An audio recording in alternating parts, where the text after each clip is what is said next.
My family owes you a future, Annie, the white billionaire said, standing in the diner where everyone had just laughed at her mother's name. Annie Carter tightened the strap of her old backpack on her shoulder. She stared at the man in front of her. What did you just say? The man looked at her. I said, my family owes you a future. She laughed. If this is a joke, you picked the wrong night. Are you Annie Carter? Her eyes changed at once. Yes, sir.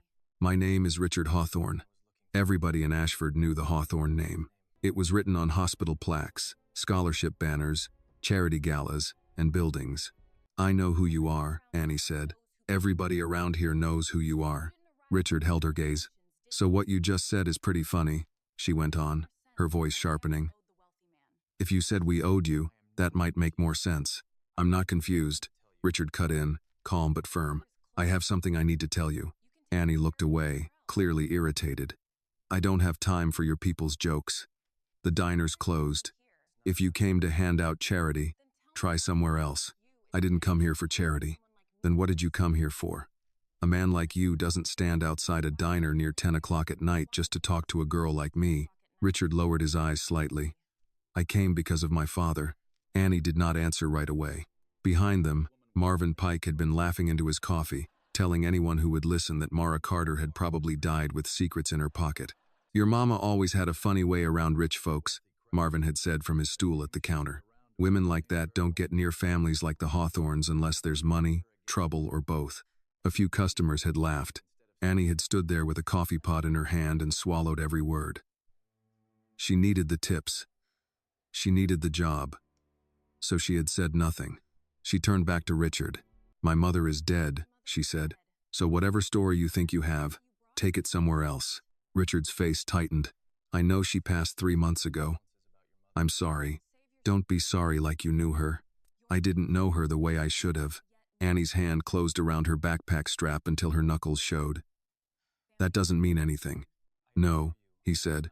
Not yet. Derek Cole came out from behind the register with a dish towel over one shoulder. Annie, Derek said quietly. Maybe you should step into the back. She did not look at him. My shift is over. Still maybe. Now you want to manage the room. Derek's mouth shut. Richard reached inside his coat slowly and took out an old cream-colored envelope. The paper had softened at the corners. It did not look like business. He placed it on the counter. No joke, he said. My father wrote your mother's name before he died, and my family hid it. Annie did not touch the envelope. Marvin Pike sighed. Well, I'll be. Mara's girl caught herself a Hawthorne after all. Richard turned toward him. Mr. Pike, is it? Marvin blinked. You know me? No. But I know the type of man who waits until a woman is buried before he feels safe using her name. Marvin looked embarrassed. Now hold on. I didn't mean nothing by it. That is usually what people say when they meant just enough.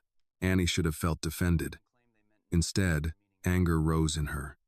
She did not need Richard Hawthorne arriving to protect a mother he had never watched. Annie picked up the envelope at last.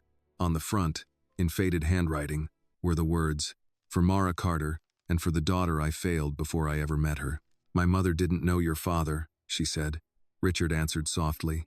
She knew him on the worst night of his life. My mother worked at Street Agnes, then she worked here, then she cleaned offices after midnight. She didn't have time for billionaires. I know, he said, that is part of the debt. Don't use that word with me unless you know what it means, Annie said. Richard nodded once. Fair enough. The woman behind him stepped forward. Mr. Hawthorne, your sister wanted. No, Richard said, without looking back. Not here. Annie caught it. Your sister? She is Eleanor Hawthorne. What does she want? Annie asked. Richard looked at the envelope in her hand. She wants this handled quietly. Annie let out another dry laugh. Quietly. That's always what people with money want after they've done something loud enough to ruin somebody else's life. Richard did not deny it. My father died 6 weeks ago, he said. Before he died, he told me there was a woman named Mara Carter who saved his life and mine. He said our family made her a promise. Then we buried that promise because it was easier to let a poor black woman be doubted than to let a rich family be ashamed. Annie looked around the diner. My mother would have told me, Annie said. Richard's voice softened. Maybe she was trying to protect you. She slid the envelope halfway back toward him. I'm not signing anything. I'm not asking you to. I'm not interested in hush money, charity, or anything that makes my mother's pain look like something your family can buy off. Good, Richard said, because charity would be too small for what my family owes. Annie went still. Derek cleared his throat. Annie, if you're leaving, I need your apron. She untied it without looking at him and tossed it onto the counter. There, try not to let it offend anybody. Annie tucked the envelope inside her coat, close to her ribs. It felt too thin to hold anything that could matter, but somehow it weighed more than the backpack cutting into her shoulder. She turned to Richard. If this is a trick, Mr. Hawthorne, I don't just walk away. I make noise. I believe you. She walked out through the side door into the cold evening. Annie did not open the letter in the car. She sat behind the wheel with both hands on it. She did not trust Richard Hawthorne. She did not believe in rich men bringing futures to girls like her. She did not know why her mother had kept such a secret, or what kind of promise could arrive too late to help the woman who deserved it. Whatever Mara Carter had carried in silence, it had finally found the daughter she left behind. My family owes you a future. She almost laughed again, but the sound would have had nowhere to go. Ashford after 10 o'clock looked like a town that had learned to turn its lights off early. The pharmacy sign flickered. Annie drove carefully, because the Ford pulled left when the road dipped and she could not afford a tire, a tow, or one more problem with a receipt attached. The second-floor window of their apartment glowed yellow. Noah was still awake. Annie got out, pulled her backpack over one shoulder, and climbed the outside stairs as quietly as she could. At the landing, Mrs. Alvarez from 2B opened her door 2 inches. Chain still on. That you, Annie? Yes, ma'am. You ate? I'm fine. Mrs. Alvarez looked her. I made rice and beans. There's a container by your door. Annie looked down. Her throat tightened before she could stop it. Thank you, ma'am. I'll bring the container back tomorrow. No rush. Tell that brother of yours not to sleep with his socks off. These walls don't hold heat worth nothing. I will. Thank you. Then she unlocked her own door. Noah was at the kitchen table with a pencil in his hand and a math worksheet under his elbow. The little lamp above the stove was the only light on. Annie kept it that way to save power. You're late, he said. You're awake. I was doing fractions. You hate fractions. I thought maybe they changed. She smiled despite herself and set the rice and beans on the counter. They didn't. Noah's eyes went to the container. Mrs. Alvarez? Yes. She makes it spicy. She makes it free. We just say thank you and drink water. He grinned, then coughed into his sleeve. She crossed the kitchen before he could hide the sound. Where's your inhaler? In my room. Noah. He looked down. In my backpack. Why? I didn't need it. That wasn't the question. He shrugged one shoulder. Too small to be carrying that much caution. I didn't want to lose it at school. You use it today? Only once. How many is once? He hesitated. Noah. Twice. But the second time was little. Annie put the inhaler on the table. Breathing is not something we bargain with. I know. Do you? He nodded, then glanced at her coat. Why are you still wearing that?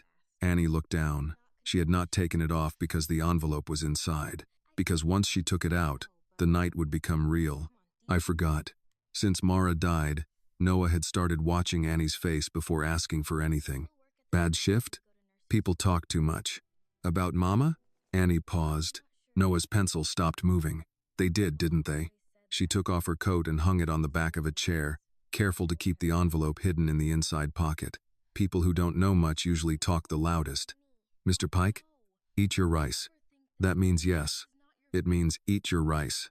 Noah pushed a spoonful around his plate. Are we going to have to move? Annie kept chewing, though the food had turned heavy in her mouth. Why would you ask that? I saw the paper on the fridge. We're not moving tonight, she said. That's not what I asked. I'm working on it, she said. Noah nodded like he had expected no more than that. I can stop getting school lunch if it costs money. It doesn't. I can stop drinking milk there. Noah, I'm just saying. You are 9. Your job is school, breathing, and not growing out of shoes too fast.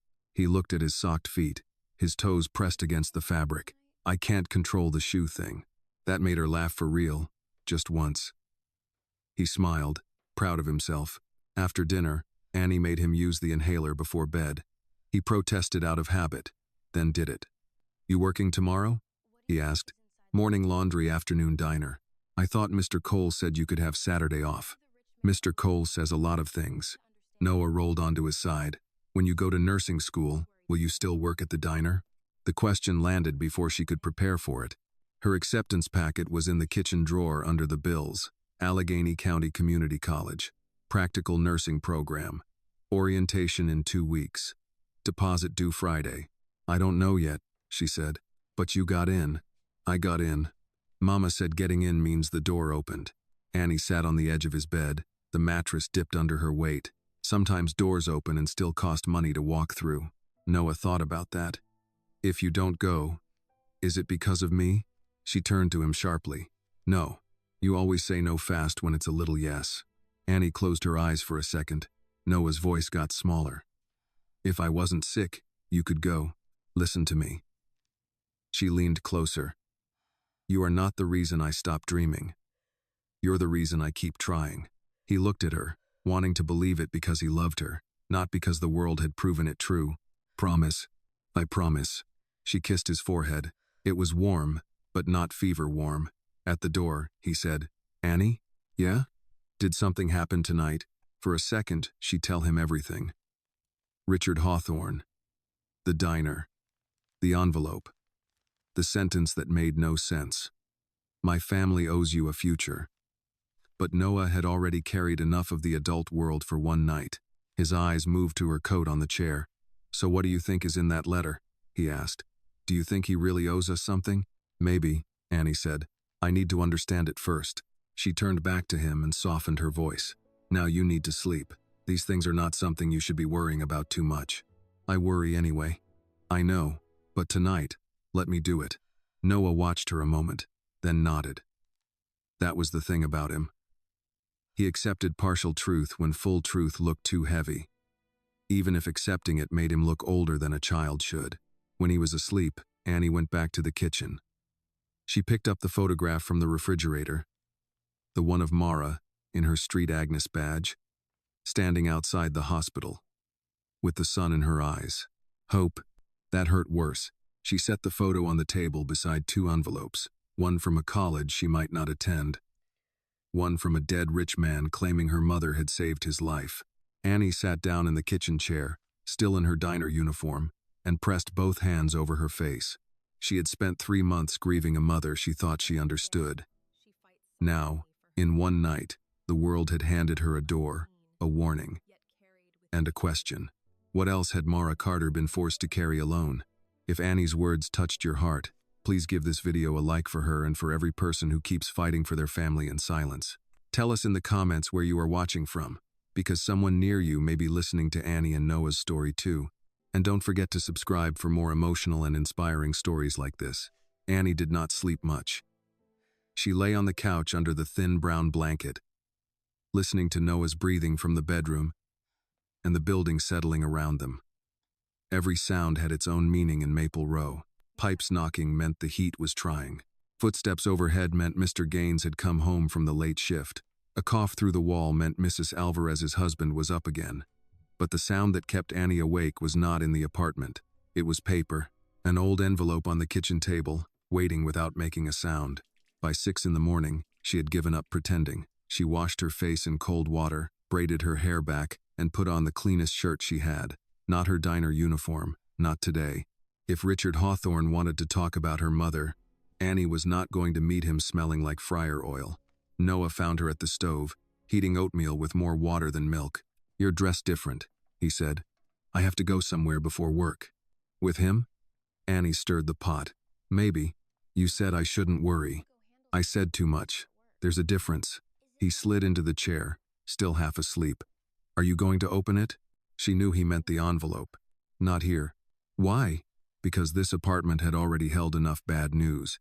Because if the letter said something ugly, she did not want Noah's cereal bowl sitting beside it. Because if it said something true, she did not know what it might do to the mother they had left. I need to hear what he has to say first, Annie said. Noah accepted that, but not happily. He ate the oatmeal without complaining, though both of them knew it needed sugar. Before he left for school, Annie checked his inhaler, tucked it into the front pocket of his backpack, and made him look at her. You use it if you need it. Not if it feels convenient. If you need it. Yes, ma'am. Don't yes, ma'am me if you're planning to be hard-headed. He gave her the small smile he used when he wanted her to stop being scared. I'll use it.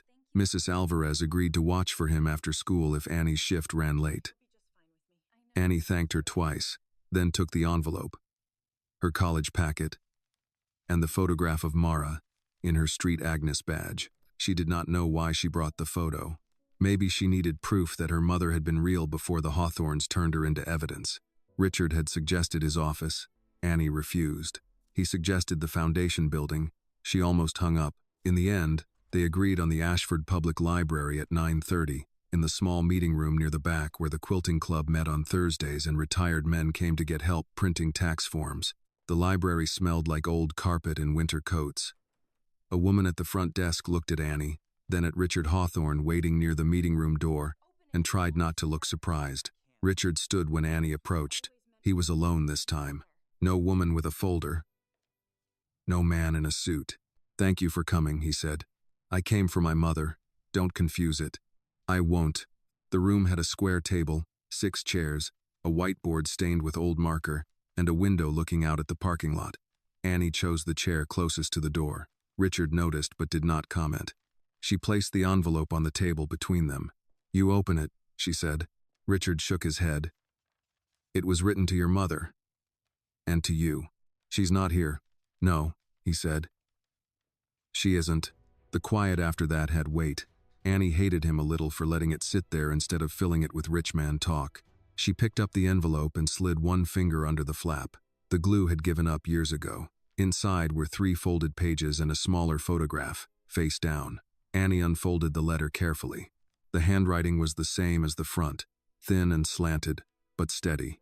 Dear Mara, if this letter reaches you, then I have either found the courage to send it or death has done what cowardice would not. Annie stopped. Her eyes moved to Richard. He looked down at his hands. She kept reading. There are debts a man can pay with money, and there are debts that money only insults. What I owe you began on Blackwater Road, the night the rain froze before it hit the ground and my son was 7 years old in the back seat of a car that should never have been on that road. Annie felt the room pull inward. Richard's voice was quiet. I was 7.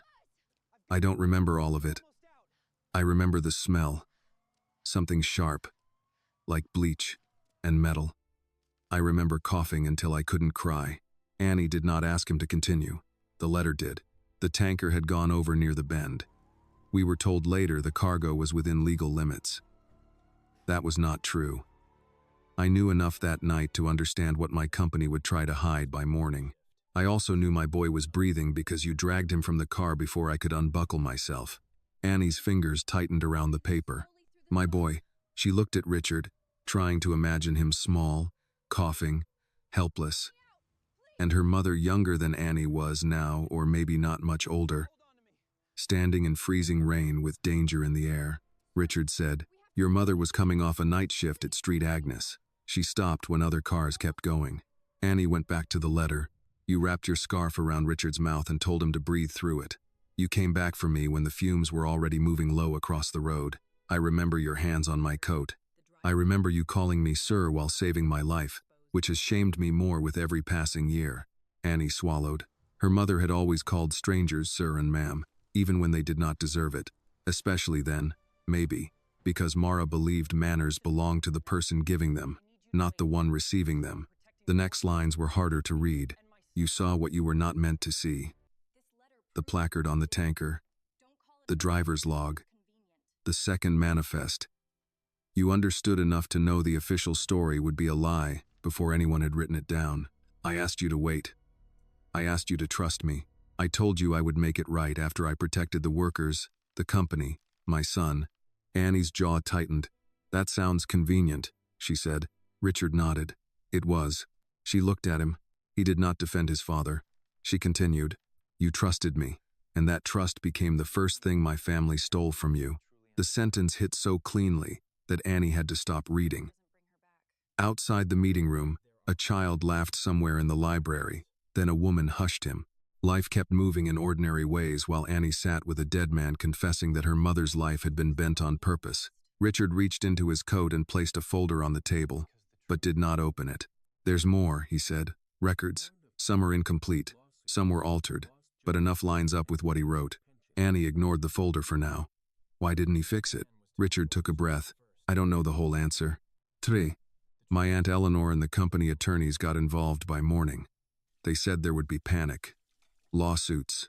Men losing jobs. Pension funds collapsing. They told my father the responsible thing was to control the story first and correct it later. Later never came. No. Annie heard her mother's voice in memory, tired and low over a sink full of dishes. Later is a word people use when they want you quiet today. She read on. I promised you protection. I promised your nursing program would be paid for. I promised that if you ever had a child, no child of yours would stand outside a door because money kept it closed. I signed papers to make that promise real. Those papers were removed. I let myself believe I would recover them. I let years pass. That is not an excuse. It is the shape of my failure. Annie's eyes burned. Nursing program. Her mother had not failed out. Had not simply changed her mind. Had not been too tired to want more. Someone had promised her a door and then locked it from the other side. She pulled Mara's photograph from her bag and set it beside the letter. Street Agnes badge. Sun in her eyes. Hope Annie had not known how to name. She wanted to be a nurse, Annie said. Yes, Richard answered. You knew that before today? I learned it from my father's files. Files, she repeated. My mother had a life. Your family had files. Richard looked at the photograph. You're right. Annie hated that he kept being right in the only way that mattered, by admitting wrong. She turned to the last page. If Mara Walker's child ever stands at a door the world is trying to close, open it, not as charity, as debt. If that child is a daughter, tell her this. Her mother was not a liar, not a thief, not a woman looking for advantage. She was the bravest person on Blackwater Road, and I have lived too long with a name praised in public, while hers was doubted in private. Annie could not read the next line aloud. She did not realize she had been reading aloud until her voice stopped. Richard finished it softly, from memory. Find Annie Carter. Tell her my family owes her a future. Then do not ask her to be grateful for what should have been hers. The room blurred. Annie put the letter down before tears could fall on it. For 3 months, grief had been simple in its cruelty. Mara was gone. Annie missed her. Noah missed her. Bills remained. Work remained. That was pain she understood. But this was different. This reached backward and touched every exhausted night Mara had come home too tired to eat. Every job application that had never called back. Every time someone in Ashford looked at her mother like she had once done something shameful and never been forgiven for it. Annie pressed her palms to the table.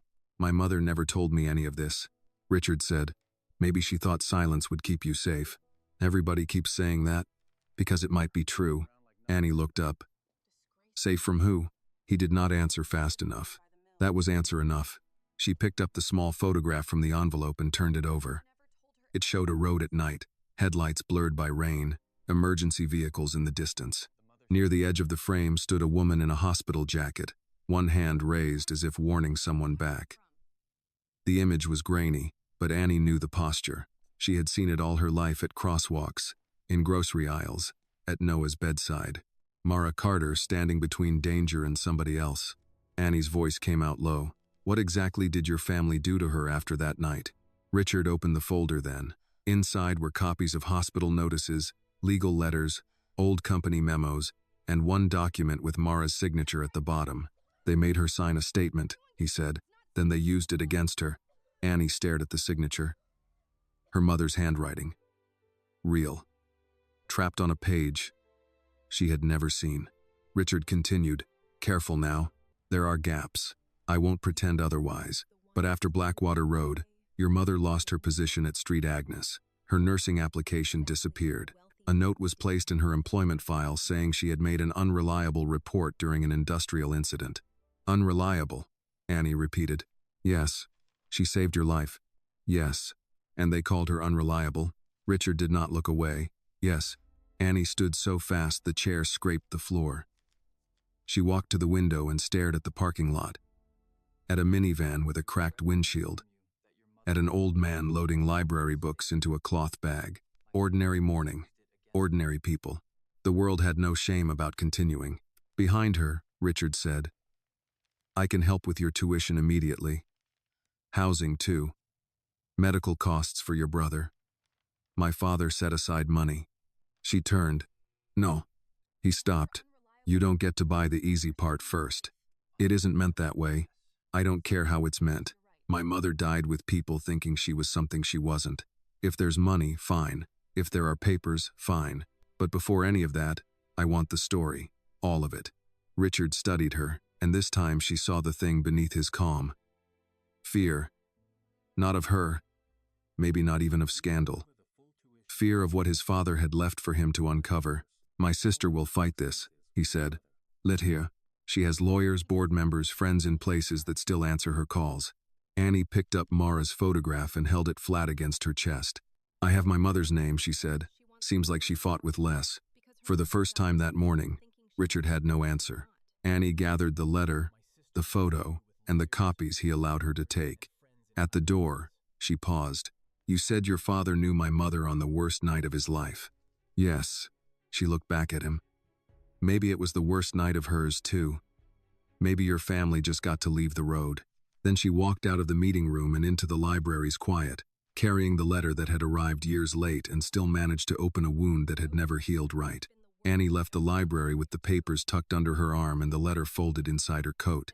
The morning had turned bright in that hard winter way. Sunlight without warmth, the kind that showed every crack in the sidewalk and every salt stain on the road.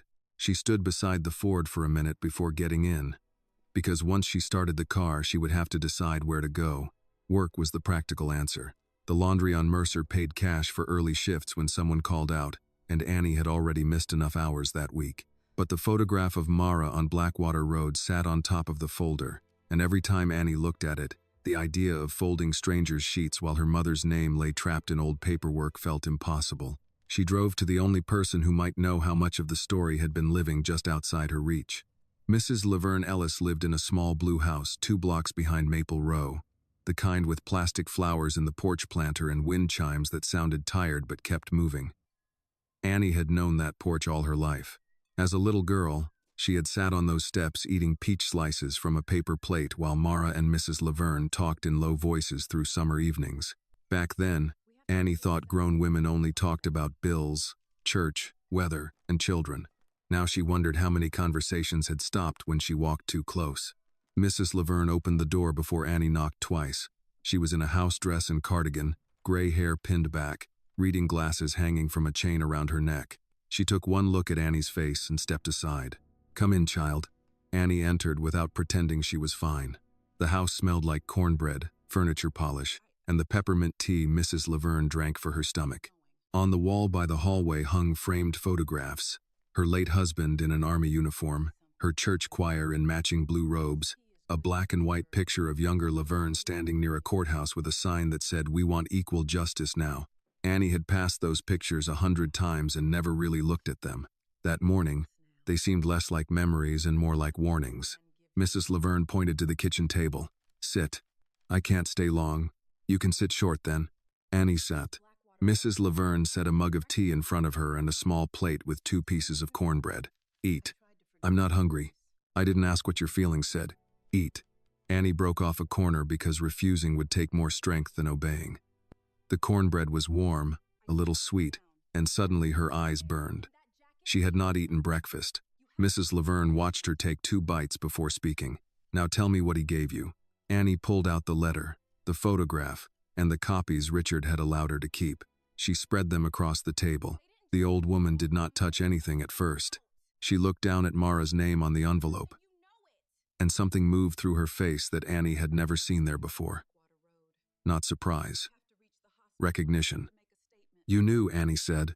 Mrs. Laverne lowered herself into the chair across from her. I knew there was a night. I didn't know all of it. That's not an answer. It's the only honest one I have. Annie pushed the photograph forward. That's Mama. Mrs. Laverne put on her glasses. Her hand went still over the picture. For a long moment, she said nothing. The kitchen clock ticked above the stove. That jacket, she said finally. Street Agnes. She used to wear it even after they let her go. Said it was too warm to throw out. They didn't let her go, Annie said. They pushed her out. Mrs. Laverne closed her eyes for a second. So that part was true. What part? The old woman leaned back, but it was not from Annie. It was from the years. After Blackwater Road, your mother came here close to dawn, hair wet, hands shaking. I thought she'd been in an accident. She wouldn't sit. Kept walking from that door to that window, saying she had to get to the hospital, had to make a statement, had to make sure a little boy was alive. Richard. I didn't know his name then. Annie gripped the mug. Why didn't she tell me? You were a baby when most of the damage came due. Later, when you were old enough to ask, she had already learned what the truth cost. She should have told me. Yes, Mrs. Laverne said. Annie looked up, caught off guard. The old woman did not soften it. She should have, and she loved you. Both can be true. That hurt because it gave Annie no clean place to put her anger. Mrs. Laverne picked up the copy of the employment notice from Street Agnes. Her mouth tightened as she read the line about unreliable reporting. They used those words on her? Annie nodded. Mrs. Laverne took off her glasses and set them down with care. Your mother used to sit right there where you're sitting. She'd come after interviews, trying to act like it didn't matter that another place turned her away. She'd say, maybe next week, Miss Laverne. Then she'd ask if I needed anything from the store. Like her own heart wasn't sitting cracked in her chest. Annie stared at the table. She wanted to be a nurse, she said. She did. Not just talked about it. Child, Mara had pamphlets, forms, schedules. She kept a little notebook with drug names in it. She'd practice saying them out loud while stirring soup. Your mama could turn a patient every 2 hours. Remember who needed ice chips, who needed prayer, who needed somebody to call them by their first name. She had the hands for nursing. Annie pressed her lips together. Mrs. Laverne continued, quieter. After they marked her file, doors started closing, not all at once. That would have been easier to fight. One hospital said they were full. One clinic said they'd call. One training program misplaced her application. Then folks around town started whispering that Mara had lied about something out on Blackwater Road. By the time people are whispering, they don't need proof. They just need permission. Annie thought of Marvin Pike, of his grin over the coffee cup. Who gave them permission? Mrs. Laverne looked at the papers. People with clean shoes and lawyers. Annie almost smiled, but it broke before it formed. Did Mama take money from them? No. You're sure? I'm sure of what she told me. What did she tell you? Mrs. Laverne folded her hands. They were lined and strong, the nails cut short. She said Thomas Hawthorne had promised to make things right. She said he was scared but not evil. Those were her words. I told her scared men with money can do more damage than evil men without it. She didn't like hearing that, because she trusted him. For a while, Annie swallowed. And then she stopped mentioning his name. She got pregnant with you not long after, and her whole world shrank down to rent, diapers, work, and keeping you warm. When you were born, I thought she might fight again. Some women get fierce after they have a child. Mara did get fierce, but not the way I expected. She didn't go after the Hawthorns. She went after survival. That's not enough. No, Mrs. Laverne said. It isn't. But when a woman is alone with a baby and a landlord wants rent, survival can look like the only room left in the house. The words settled between them. Annie reached for the letter. Thomas wrote that if I ever stood at a door the world was closing, they should open it. He wrote that like he was sorry. Sorry is a start. It's not a payment. No, it is not. It's not even close. No. Annie looked at her. Then why does everyone keep acting like I should be grateful? Mrs. Laverne's eyes sharpened. Who is everyone? Him. Maybe not in words, but he came with that face. Like he expected me to understand he was trying. Trying is what people do when they're late, and don't want to admit the bus left without them. Annie let out a breath that was almost a laugh. Mrs. Laverne tapped the letter with one finger. Listen to me. Don't let pride make you refuse what truth is trying to return. But don't let their guilt dress itself up as goodness either. Annie looked down. I don't know how to do both. You learn. Same way we learned everything else they didn't teach us. One hard morning at a time. The old woman got up slowly and went to the hallway closet. Annie heard boxes moving. The scrape of cardboard against wood. Mrs. Laverne came back carrying a small shoebox tied with twine. Your mama left this here years ago. Annie sat straighter. What is it? I never opened it. She said if anything happened and you came asking about the past, I should give it to you. I asked her what past. She said, the one that keeps charging interest. The box looked ordinary. A department store logo faded on the lid. Annie reached for it, then stopped. How long have you had this? Since Noah was a toddler. And you didn't tell me? Mrs. Laverne did not look away. Your mother asked me not to. I'm asking now. I know. Annie pulled the twine loose. Inside were a folded Street Agnes jacket, a hospital badge, a small notebook, and a sealed envelope with Annie's name written in Mara's hand. The sight of that handwriting nearly undid her. She touched the badge first. Mara Carter, patient care assistant. The plastic had yellowed at the edges. Mara's photo was small, her smile restrained, hopeful. Annie turned the badge over out of instinct. There was a scratch on the back. Not random. Words carved lightly into the plastic with something sharp. Someday, nurse. Annie's breath caught. Mrs. Laverne saw it and looked away, giving her privacy without leaving. Annie held the badge in both hands. For years, she had thought nursing was her dream because she wanted it. Now she understood it had been waiting before her, carried by a woman who never got to wear the title. She never showed me this, Annie whispered. No, I think it hurt her too much. That doesn't make it hurt less now. I know. Annie set the badge down carefully and picked up the notebook. The first pages were ordinary. Patient initials, shift notes, reminders to buy milk, a recipe for cheap chicken soup, Noah's baby weight written years later in the margin. Then the handwriting changed. Shorter lines, less steady. Blackwater Road was not an accident, not the way they will tell it. Annie's pulse moved into her ears. She turned the page. Thomas says to wait, says timing matters, says panic will hurt workers. I want to believe him because the boy was coughing in my arms and he looked at me like I was the only safe thing left in the world. Another page. Street Agnes called me unreliable today. I have never been so tired of being polite. Annie put one hand over her mouth. Mrs. Laverne whispered, Lord, Mara. Annie kept reading. If Annie ever asks why I stayed quiet, tell her I thought silence could be a roof. I did not know it could become a cage. The next page had been torn out. Only a strip remained near the binding, with a few words still visible. If I disappear, ask about Caleb. Annie looked up. Who is Caleb? Mrs. Laverne's face changed. You know that name. I know a Caleb worked near the hauling company back then. Caleb Monroe, I think. Young man. Drove trucks or rode with them. After Blackwater Road. He left town fast. Why? People said he got a better job in Ohio. People said a lot of things about my mother, too.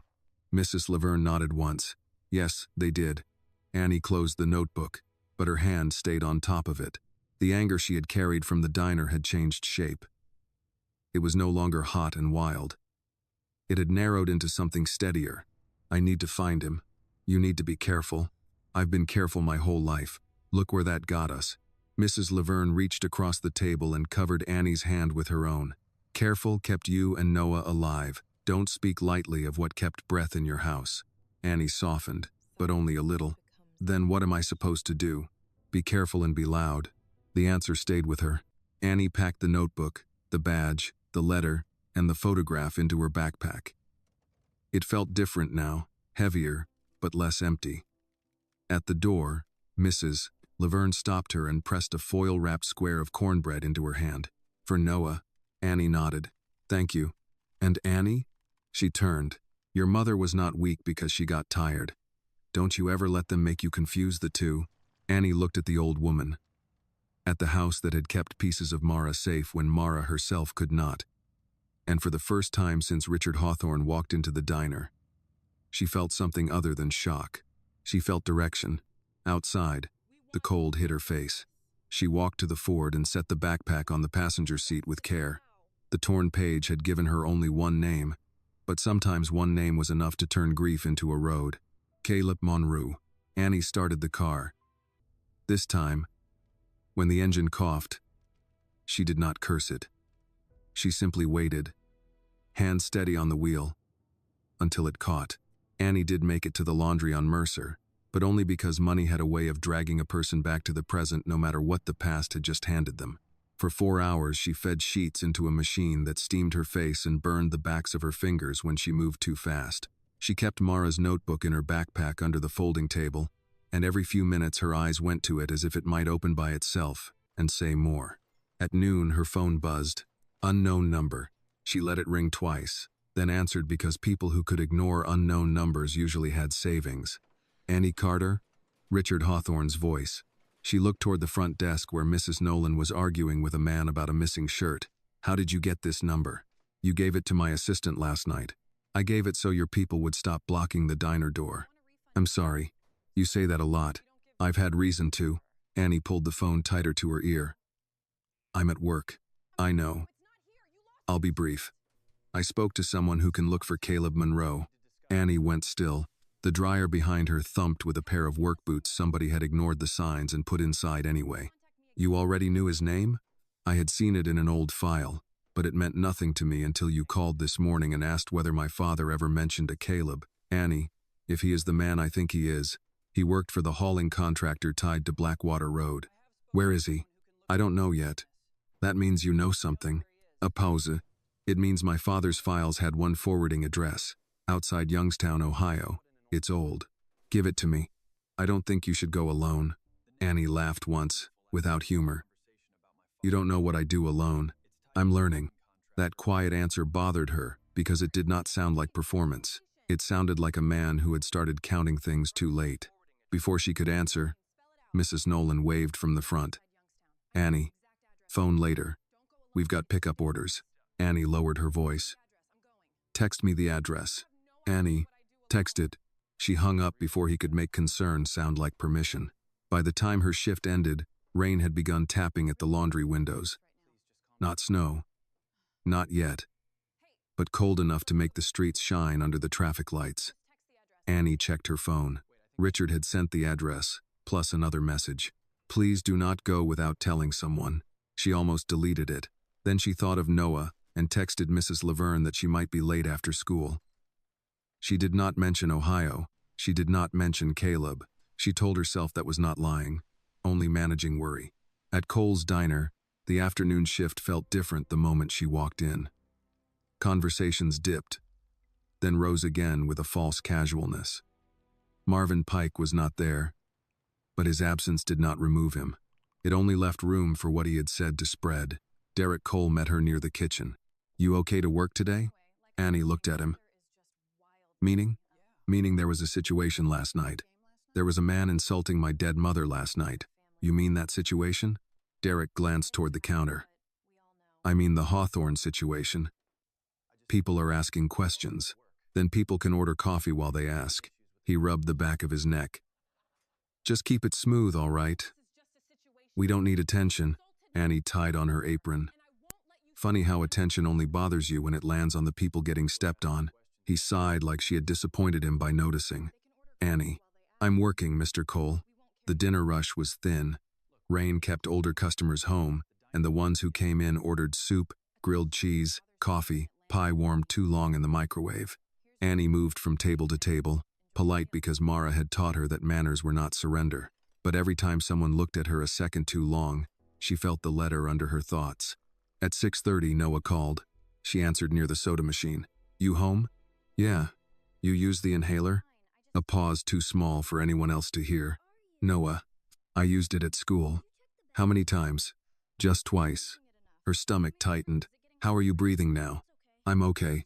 Put Mrs. Alvarez on. I'm not with her. I came upstairs. I didn't want to bother her. Annie closed her eyes. You are not a bother. I know. You don't say it like you know. I'm okay, Annie. Really. A customer at booth 4 raised a hand for more coffee. Derek looked over from the register. Annie turned her back to him. Listen to me. Sit up. Don't lie down. Take one more puff if your chest feels tight, and I'm coming home early. You'll get in trouble. You let me worry about trouble. But you need the money. There it was again.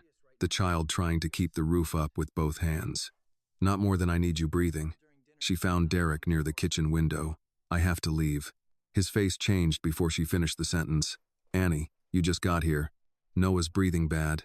Can Mrs. Alvarez sit with him? I said I have to leave. He lowered his voice. You walk out in the middle of dinner. I can't promise hours next week. Annie untied her apron slowly. Then don't promise. Don't be dramatic. She put the apron on the shelf. My brother is 9. He is home alone with asthma. That is not drama. That is my life. No one in the kitchen spoke. Even the cook paused with a spatula in his hand. Annie grabbed her backpack and left through the front because she was tired of side doors. By the time she reached Maple Row, rain had soaked through her sleeves. Noah was on the couch, sitting forward, shoulders lifted with each breath. His face was calm in the way children try to be calm when they are scared of scaring you. She dropped beside him. "Hey, look at me. I'm okay. You are not okay. I didn't want you to lose your job. You don't get to make that choice." His breathing whistled. Annie helped him take the inhaler, counted with him, watched his chest, waited. It helped, but not enough. His lips were not blue, thank God, but his ribs pulled too hard under his shirt. She got his coat. "No hospital," Noah said. "Yes, hospital. It costs." "Yes," she said, voice breaking around the word. "It does." The Ford fought her in the rain, but it started. Noah sat in the passenger seat with his knees tucked up, breathing shallowly, one hand gripping the inhaler. Annie drove to street, Agnes with both hands on the wheel and every old fear sitting beside her. Hospitals had a way of asking poor people questions before offering relief. Insurance. Guardian. Payment. Address. Next of kin. They made need stand in line and prove it deserved help. At the emergency entrance, she helped Noah inside. The waiting room smelled like disinfectant and wet coats. A television played local news with the sound off. Behind the desk, a nurse looked up. "Name? Noah Carter, 9, asthma. He's having trouble breathing." The nurse's eyes moved to Noah, then softened. "Bring him here, sweetheart." For a few minutes, mercy moved faster than paperwork. They took Noah back, put a mask over his face, checked his oxygen. Annie stood beside the bed, answering questions. "Insurance? Medicaid application pending. It was under my mother before she passed." "Are you his legal guardian?" "I'm his sister." "Do you have paperwork?" "It's at home. I mean, some of it. I'm 18. Our mother died 3 months ago." The nurse did not say anything unkind, but Annie heard the machine of the system turning on. A young woman in registration came with forms. Another asked for contact information. Someone mentioned social services in a tone meant to be helpful. Annie's grip tightened on the rail of Noah's bed. Noah pulled the mask aside. "Am I in trouble?" She leaned down and put it back gently. "No, baby. Breathe." He whispered through the mask. "Are they gonna take me?" "No." The word came fast, sharp, terrified. Annie lowered her voice. "No. Not while I'm standing here." But standing there did not feel like enough. Not against forms, policies, balances owed, adults with badges clipped to their shirts. Her phone buzzed. Richard. She ignored it. It buzzed again. She stepped into the hall, close enough to see Noah through the curtain, and answered in a whisper full of anger. "Not now. I'm sorry. Are you at Street Agnes?" She froze. "How would you know that? You told my assistant your brother had asthma. You left the diner suddenly." "I called because I was worried." "That's not an answer." "No, it's not a good one." She looked through the curtain at Noah, small under hospital light. "They're asking about guardianship, insurance, money. I don't have time to make rich people feel better. I can help. I don't want your help. I know. You don't know anything. I know my father promised your mother a future, and tonight your brother is struggling to breathe in a hospital named on a wall my family paid for. Let me do one useful thing before you decide what to do with the rest." Annie closed her eyes. Pride rose first. Then Noah coughed behind the curtain. She opened her eyes. "No cameras, no lawyers in my face, no papers for me to sign." "Agreed." "No charity speeches." "Agreed. And if anyone from your family tries to use my brother to make me quiet, I will burn your name to the ground." Richard paused. "I believe you." Annie hated that the same answer steadied her. Within 20 minutes, a hospital administrator appeared, suddenly polite in the way institutions became polite when a donor's name entered the room. Annie noticed. She noticed everything. Noah received treatment, a prescription refill, and a follow-up appointment without anyone asking Annie to explain her worth again. That should have relieved her. It did, and it shamed her, and the shame made her angry. When Noah finally slept in the observation room, his breathing even, Annie sat beside him with her backpack on her lap. The notebook, the letter, the badge, the torn clue about Caleb were all inside. Her mother had once walked these same halls in a street Agnes jacket, dreaming of a title the world had kept from her. Now Annie sat there as a patient's guardian, still outside every door money could open. Richard arrived just before midnight, alone, rain on his coat. He stopped at the doorway, not entering until Annie looked up. "How is he?" "Breathing. Good. For now." Richard accepted that. Annie looked down at Noah, then back at the man whose family name was carved somewhere in this hospital, probably in brass. "I don't want pity," she said. "I know. No. Listen. I don't want a quiet payment. I don't want some check that makes everyone feel generous while my mother stays a rumor." Richard's face changed. He understood before she said the rest. Annie reached into her backpack and touched Mara's badge. "I want the truth. All of it. And if your family hurt my mother, I want the world to know her name."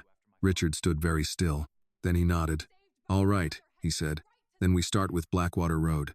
Richard did not take Annie to the Hawthorne Foundation the next morning. She had made that clear before Noah was discharged from street. Agnes with a paper bag of medication, a follow-up appointment, and a tired little smile that nearly broke her. No foundation office, no glass conference room, no portraits of dead Hawthorns watching her from the walls. So Richard chose his father's old private office instead, a small brick building behind the closed Hawthorne rail yard on the east side of Ashford. He said Thomas Hawthorne had kept it long after the company moved its headquarters to Pittsburgh. Annie did not know what to make of that. Rich men keeping extra offices sounded like poor people keeping extra shoes, except one was called Legacy and the other was called Clutter. Mrs. Laverne stayed with Noah for the morning. Annie had almost refused, but the old woman shut that down with one look. "That boy needs rest, and you need answers," Mrs. Laverne said. "Don't confuse doing everything alone with doing right by him." Now Annie sat in Richard's car, Mara's badge and notebook in her backpack, watching Ashford pass by in pieces. The boarded hardware store, the laundromat, the closed mill gates with weeds coming through the chain link. Richard drove himself. No assistant. No driver. The car was quiet in the way expensive things were quiet, as if the outside world had to ask permission to enter. Annie kept her backpack on her lap. "You can put that in the back seat," Richard said. "I know." He did not say anything else. The rail yard appeared beyond a row of bare sycamores. Rusted tracks ran behind the old brick office, disappearing toward warehouses that had not seen steady work in years. A faded sign still clung to the fence. Hawthorne Industrial Freight. Annie read it twice. "My mother used to say the east side smelled like pennies after rain," she said before she meant to. Richard looked through the windshield. "Because of the rail dust." She never said why. She knew more about this place than I did. The office smelled faintly of paper, dust, and old wood. It was not grand. That surprised her. There was a desk, 2 file cabinets, a map of the county pinned to one wall, and a framed photograph of Thomas Hawthorne standing beside a younger Richard at a groundbreaking ceremony. Richard in the picture was a boy in a blazer, squinting into the sun, one hand caught in his father's. Annie looked away first. Richard unlocked a file cabinet. "I brought copies of what I could. Some documents are missing. Some were clearly altered. I won't pretend this is complete. You keep saying that like it makes it better. It doesn't. It keeps me from lying." That answer sat between them while he placed a stack of folders on the desk. The first folder was labeled Blackwater Road Incident, October 17. Annie noticed the word incident, not disaster, not spill, not cover-up, a company word, clean enough to hide blood under. Richard opened a county map and pointed to a narrow road outside Ashford. "Here, Blackwater Road runs between the old chemical storage site and the South Bridge." That night, a tanker truck connected to our hauling contractor overturned near the bend. "Our," Annie repeated. "My family's contractor," he corrected. "No, say it the first way. It's more honest." Richard accepted that with a small nod. "Our contractor." He showed her a photocopied report. The print was faded, the margins marked in red by someone years earlier. The official version said the truck was carrying industrial cleaning solvent within legal transport limits. The driver lost control because of freezing rain. Emergency crews responded. Minor exposure injuries. No fatalities. Annie looked at him. "And the unofficial version?" Richard turned another page. The truck was overloaded. The manifest was changed after the accident. The chemical mix was more dangerous than reported, and the driver had complained about the brakes 2 days earlier. Annie stared at the page but saw Mara in the grainy photograph from the library, one hand raised against the rain. How many people were out there? At least 12 near the road. Workers from the storage site. 2 drivers. My father, me, your mother. You were 7. Yes. Do you remember her? Richard's fingers rested on the folder. I remember a woman's voice telling me not to sleep. Annie's throat tightened before she could stop it. She kept saying, "Stay mad if you have to, baby. But stay awake." I didn't know what that meant. I was coughing, crying. I wanted my father. She wrapped something around my face. A scarf, maybe. My mother had a blue scarf, Annie said. She wore it until I was little. There was a burnt place near one end. She told me it got caught in a dryer. Richard looked at her, and something in his face gave way. It was raining ice, he said. I remember her hands were cold when she touched my face. She kept apologizing for that. That sounded so much like Mara that Annie had to sit down. Richard waited. He did not crowd the silence. When she could speak, her voice was flat. Keep going. He opened another folder. This one held photographs. Black road. White rain. A tanker on its side. Headlights caught in mist. Men in reflective jackets. A sedan half off the shoulder. And there, in one photo, Mara, younger. Wet hair stuck to her cheek. Hospital jacket over scrubs. One arm around a worker, who looked barely able to stand. Annie touched the edge of the picture but did not pick it up.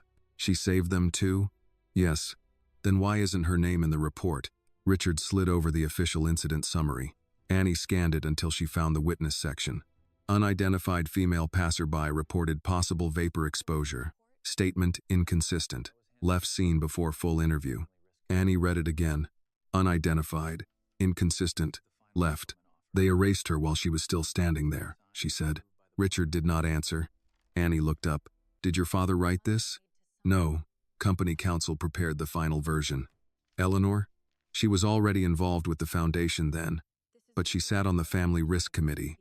Her signature is on the review memo. He placed another document before her. Eleanor Hawthorne's name appeared at the bottom, neat and sharp. Annie felt the anger move through her slowly, like heat finding metal. What did my mother sign? Richard opened the last folder. A witness clarification. Company words again. Yes. The document had Mara's signature on the final page. Annie recognized it. The long M, the careful C, the letters steady, even when life had not been. She read the paragraph above it. I did not personally verify the contents of the tanker. Any statements made by me at the scene regarding cargo or safety conditions were based on stress, confusion, and limited visibility. Annie stood. She saw it. Yes. She wrote in her notebook that she saw the placard and the second manifest. Yes. And they made her say she didn't. Richard's voice was low. They made her say she could not verify it. That is the same lie wearing a tie. He looked down. Annie paced to the map, then back. What did they offer her? Protection. Tuition assistance. A position after training.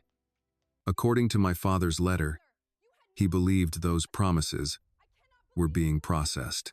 But they weren't. No. Who stopped them? Richard did not answer. Annie laughed once. Your sister. She controlled the legal review after my father recused himself. Recused himself? Annie turned on him. He was there. He was alive because of her. He didn't get to recuse himself. I know. No, you don't. You grew up with buildings named after your family. I grew up watching my mother buy cough syrup with quarters. You don't know what one signature cost her. Richard's face went pale, but he did not look away. You're right. Again that answer. Annie hated it less now. That made her angrier. She grabbed Mara's badge from her backpack and set it on the desk. This was hers. Richard looked at it. She carved, "Someday, nurse" on the back, Annie said. Did that show up in your files? No. Of course not. She picked the badge back up before the office could claim it too. Richard opened a small drawer in the desk. There is one more thing. Annie stiffened. You keep having one more thing. I know. He removed a cassette tape in a clear plastic case. A handwritten label ran across it. Th. Privet notes. Blackwater. My father recorded notes late in life. Some were business, some personal. I found this with the letter. You listened to it? Yes. And? It mentions your mother. It mentions someone named Caleb Monroe. Annie's hand tightened around the badge. Play it. Richard hesitated.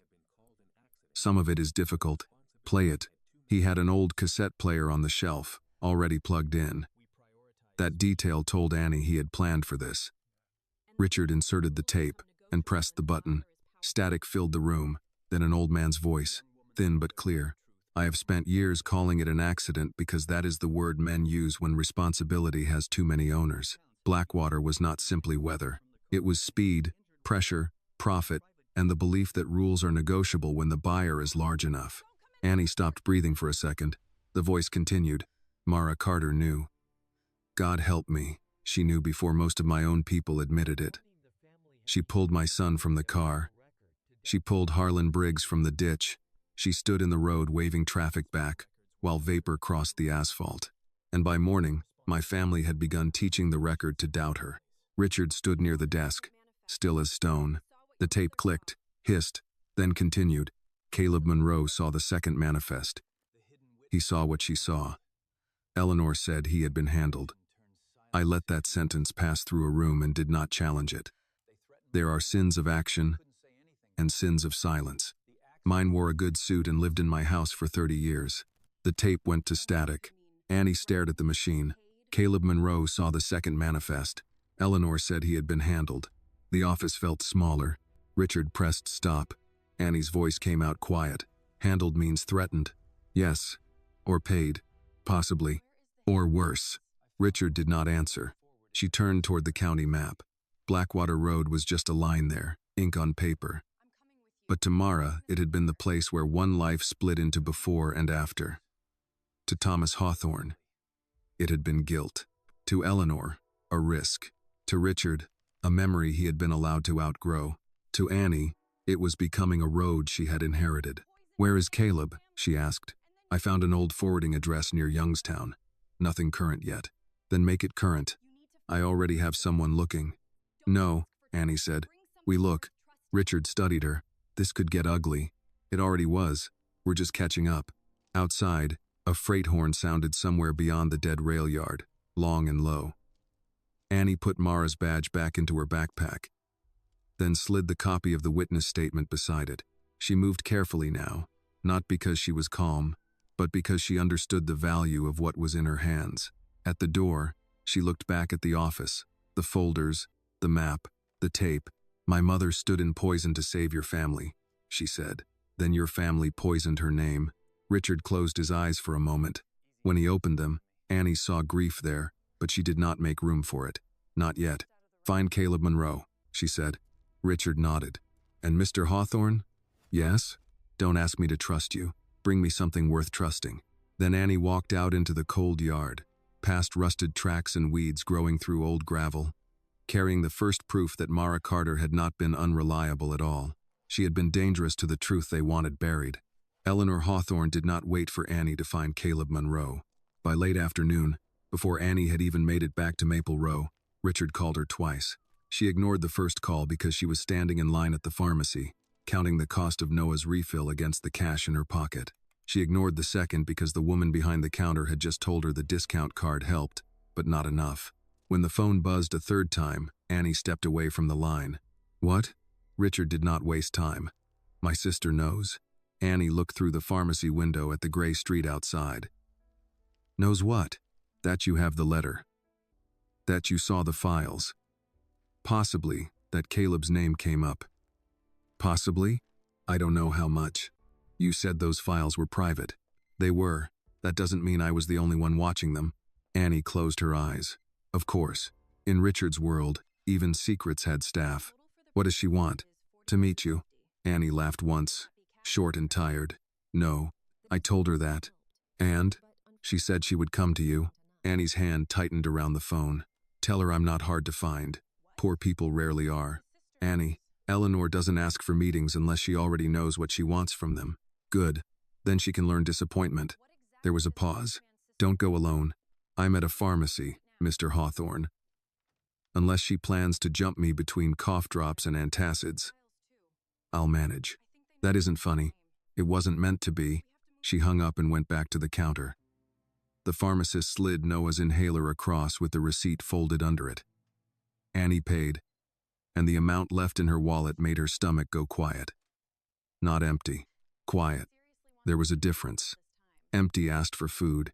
Quiet started making plans about what could be skipped. When she stepped outside, a black Lincoln was parked near the curb, the back window lowered. Miss Carter, Eleanor Hawthorne's voice was smooth enough to be mistaken for polite if a person had not spent her life learning the difference between kindness and manners. Annie stopped on the sidewalk. The rain had ended, but the air still held damp cold. Eleanor sat in the back seat wearing a cream coat, pearl earrings, and a look that made the pharmacy, the cracked curb, and Annie's old backpack seem like things that had been allowed too near her by mistake. "I was told you wanted to talk," Annie said. "I hoped we might do it somewhere more comfortable." "I'm comfortable standing." Eleanor's eyes moved to the pharmacy bag in Annie's hand. "This won't take long. That's what people say before they take too much." For the first time, Eleanor's expression shifted. "Not much. Enough. Get in the car, Miss Carter." "No." The driver looked straight ahead. Eleanor gave a small sigh, as if Annie had chosen inconvenience out of bad breeding. "Then we'll talk here, though I doubt you want your personal business discussed on a public sidewalk." Annie stepped closer to the car, but not close enough for Eleanor to think she had obeyed. "My personal business became public when your family wrote it into company records." Eleanor's mouth tightened. "Richard has always been sentimental where our father is concerned. Grief can make a man reckless. Your father wrote a letter. My father wrote many things in his final years. He wrote my mother saved his life." Eleanor looked at Annie then, really looked, and the softness left her face. "Your mother was present during a difficult night. That does not make her a saint." "No," Annie said. "Saving your brother and your father did that." Eleanor's eyes cooled. "Careful. There it is." "What?" "The part where manners run out."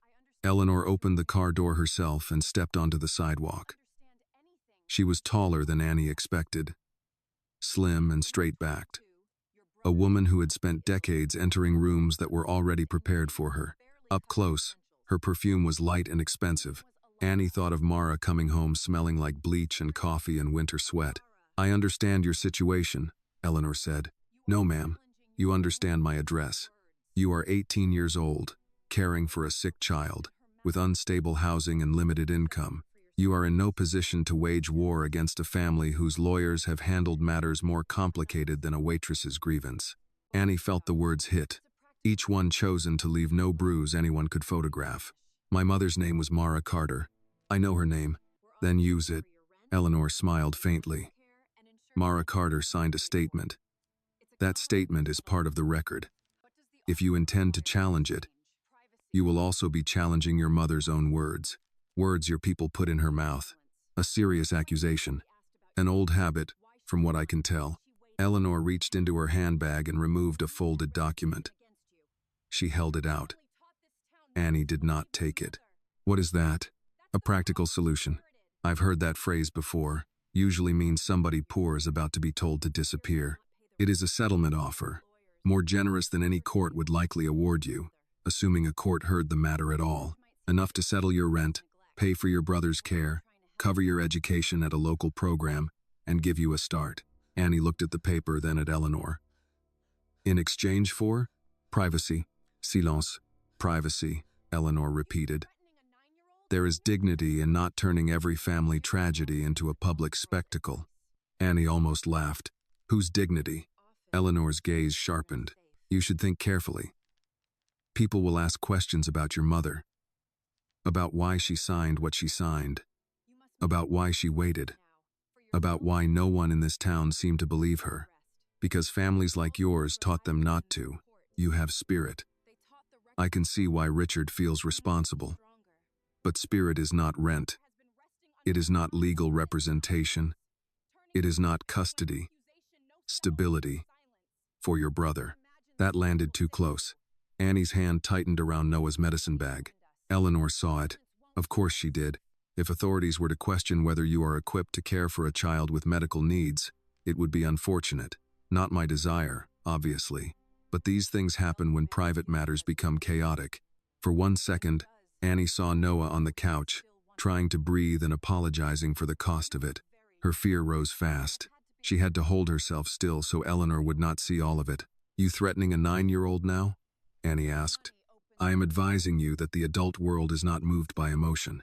No, just money. Money is often what keeps children safe." Annie looked at the folded document again. Rent, medicine, school. The words were not on the page yet, but she felt them waiting there. The ugliest kind of trap was the kind that offered something truly needed. Eleanor softened her voice. That made it worse. "Miss Carter, your mother is gone. Nothing said publicly will bring her back. But you and your brother are alive. You can still make wise choices. Take the help. Let the dead rest."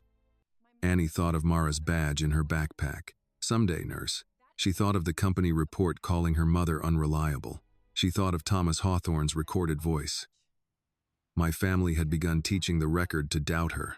"My mother has been resting under a lie," Annie said. "That's not peace." Eleanor held her gaze. "You imagine truth will save you." "No," Annie said. "I imagine hiding it already ruined us." The driver shifted in the front seat. Eleanor folded the document and slipped it back into her bag. "You will find Richard's guilt has limits." "Maybe. And when it does, then I'll know he's still a Hawthorne." Eleanor gave a small, cold smile. "You are very young. I've had to be older than that." For the first time, something like irritation broke through Eleanor's polish.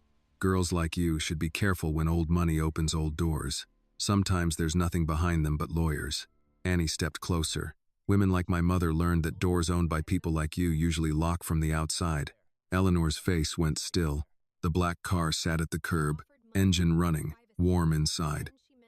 Behind Annie, the pharmacy door opened, and an older man came out with a cane and a paper bag. He glanced at them, then kept walking. Just another scene in Ashford. A rich woman, a poor girl, a conversation nobody wanted to overhear because overhearing might require choosing a side. Eleanor turned toward the car, then paused. "If you repeat accusations you cannot prove, we will respond." "What?" "My family, the foundation, the company. Institutions do not survive by allowing emotional narratives to rewrite history." Annie nodded slowly. "That's what you call my mother? An emotional narrative?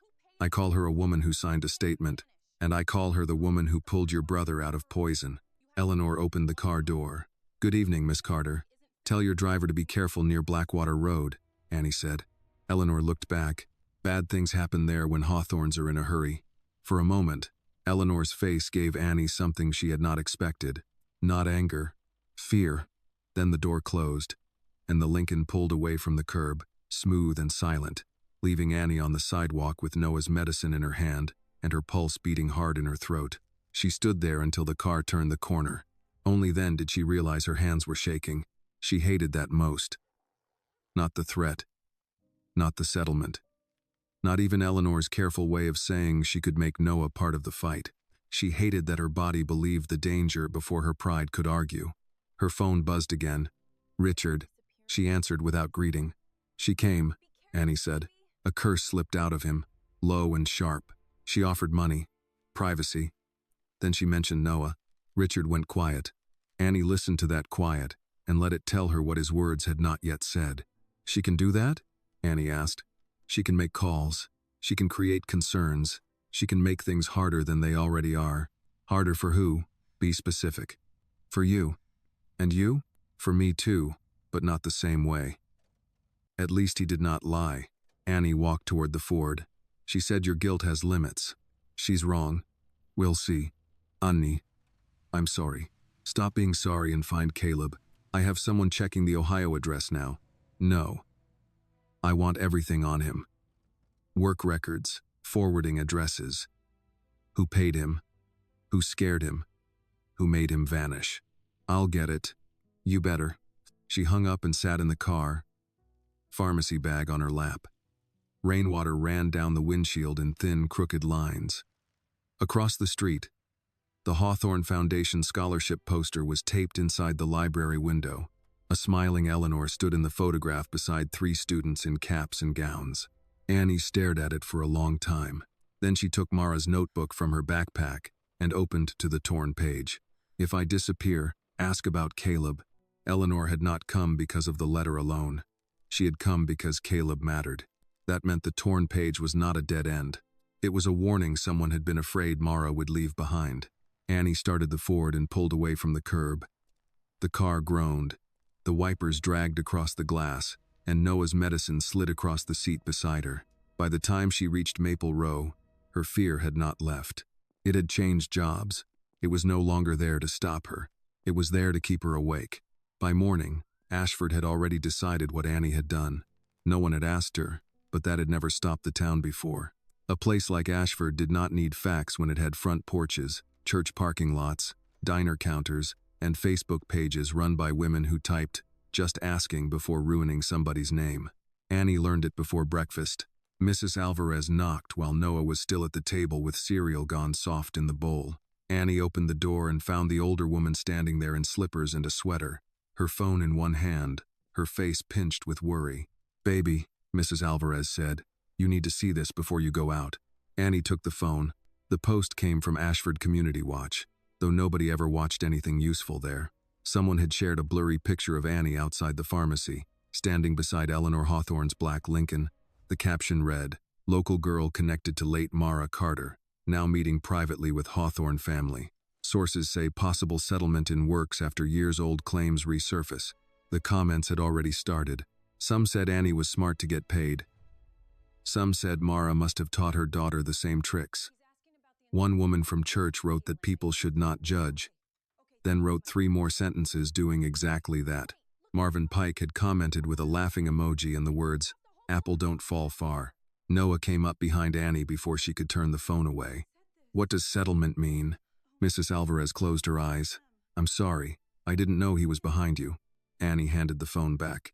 "It means people are talking because they don't have enough work to do." Noah looked at her. "They're talking about Mama again." "I know. Why?" "Because dead black women were easy targets when rich white families needed distance. Because poor people's grief became public property the minute money was mentioned. Because folks who had never brought Mara a casserole when she was sick now had entire theories about her life." Annie said none of that. "Because they don't know the truth," she said. Noah's face tightened. "Then tell them." "I will." "When?" The question was simple. That made it worse. Annie crouched in front of him and fixed the collar of his shirt, though it did not need fixing. "Not by yelling into the street. We have to be smart." He nodded, but he did not look satisfied. At 9 years old, smart and silent still sounded too much alike. Annie walked him to the bus stop because she did not trust the morning. The other parents stood in small clusters, coffee cups in hand, pretending not to stare.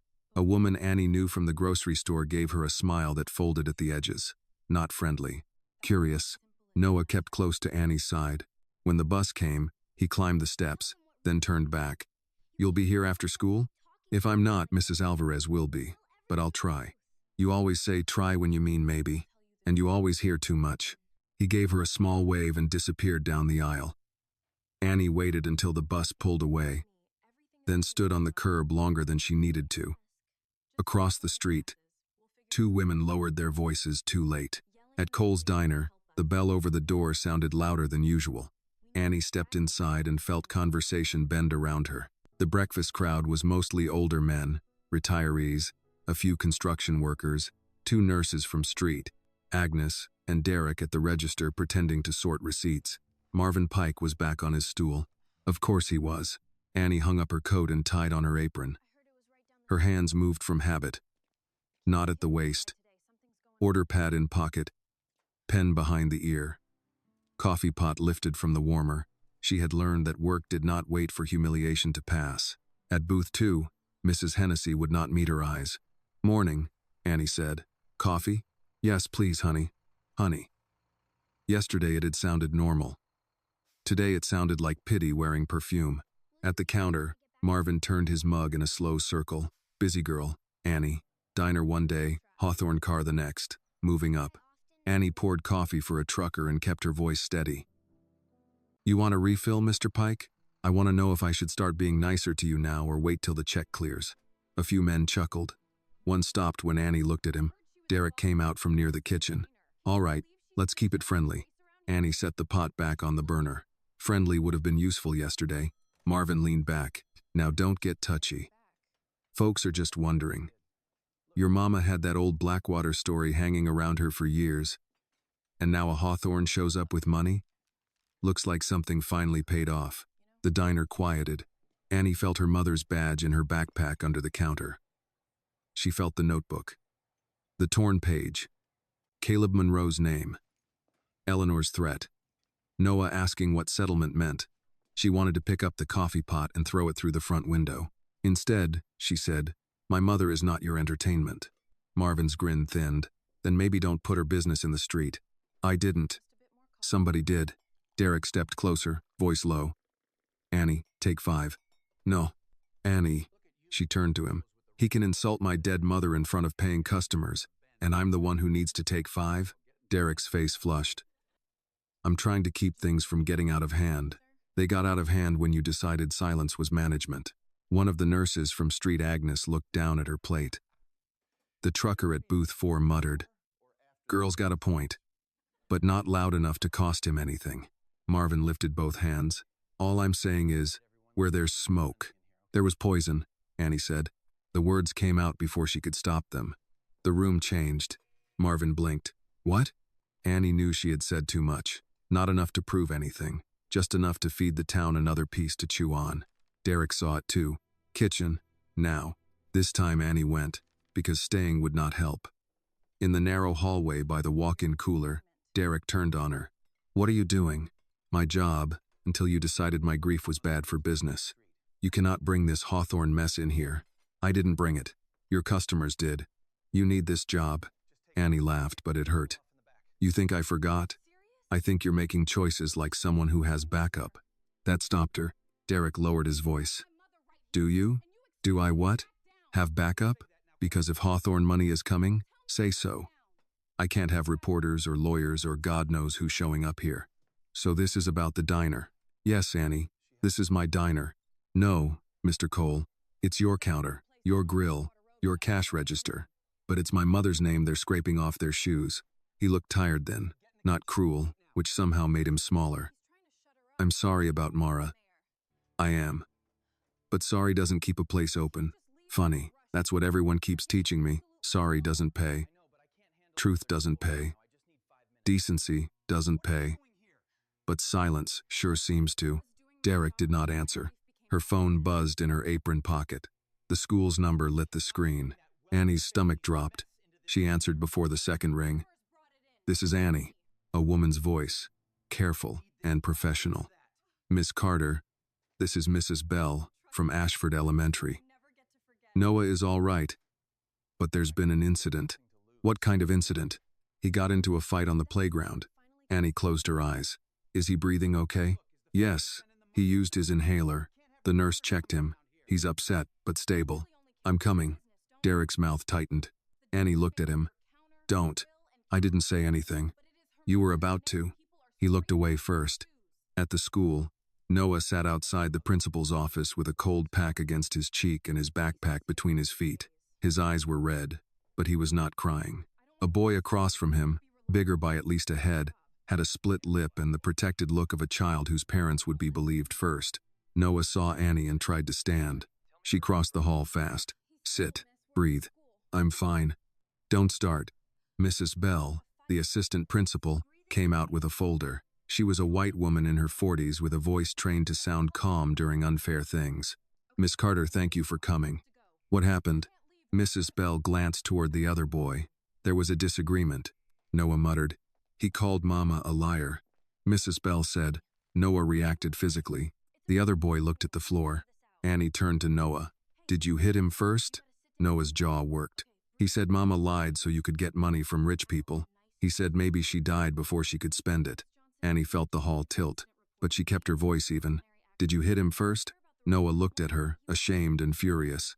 Yes. Okay. Mrs. Bell seemed relieved by the admission.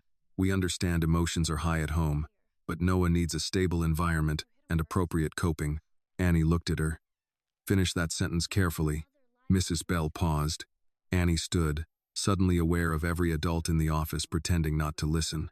My brother heard grown people call his dead mother a liar. He is 9.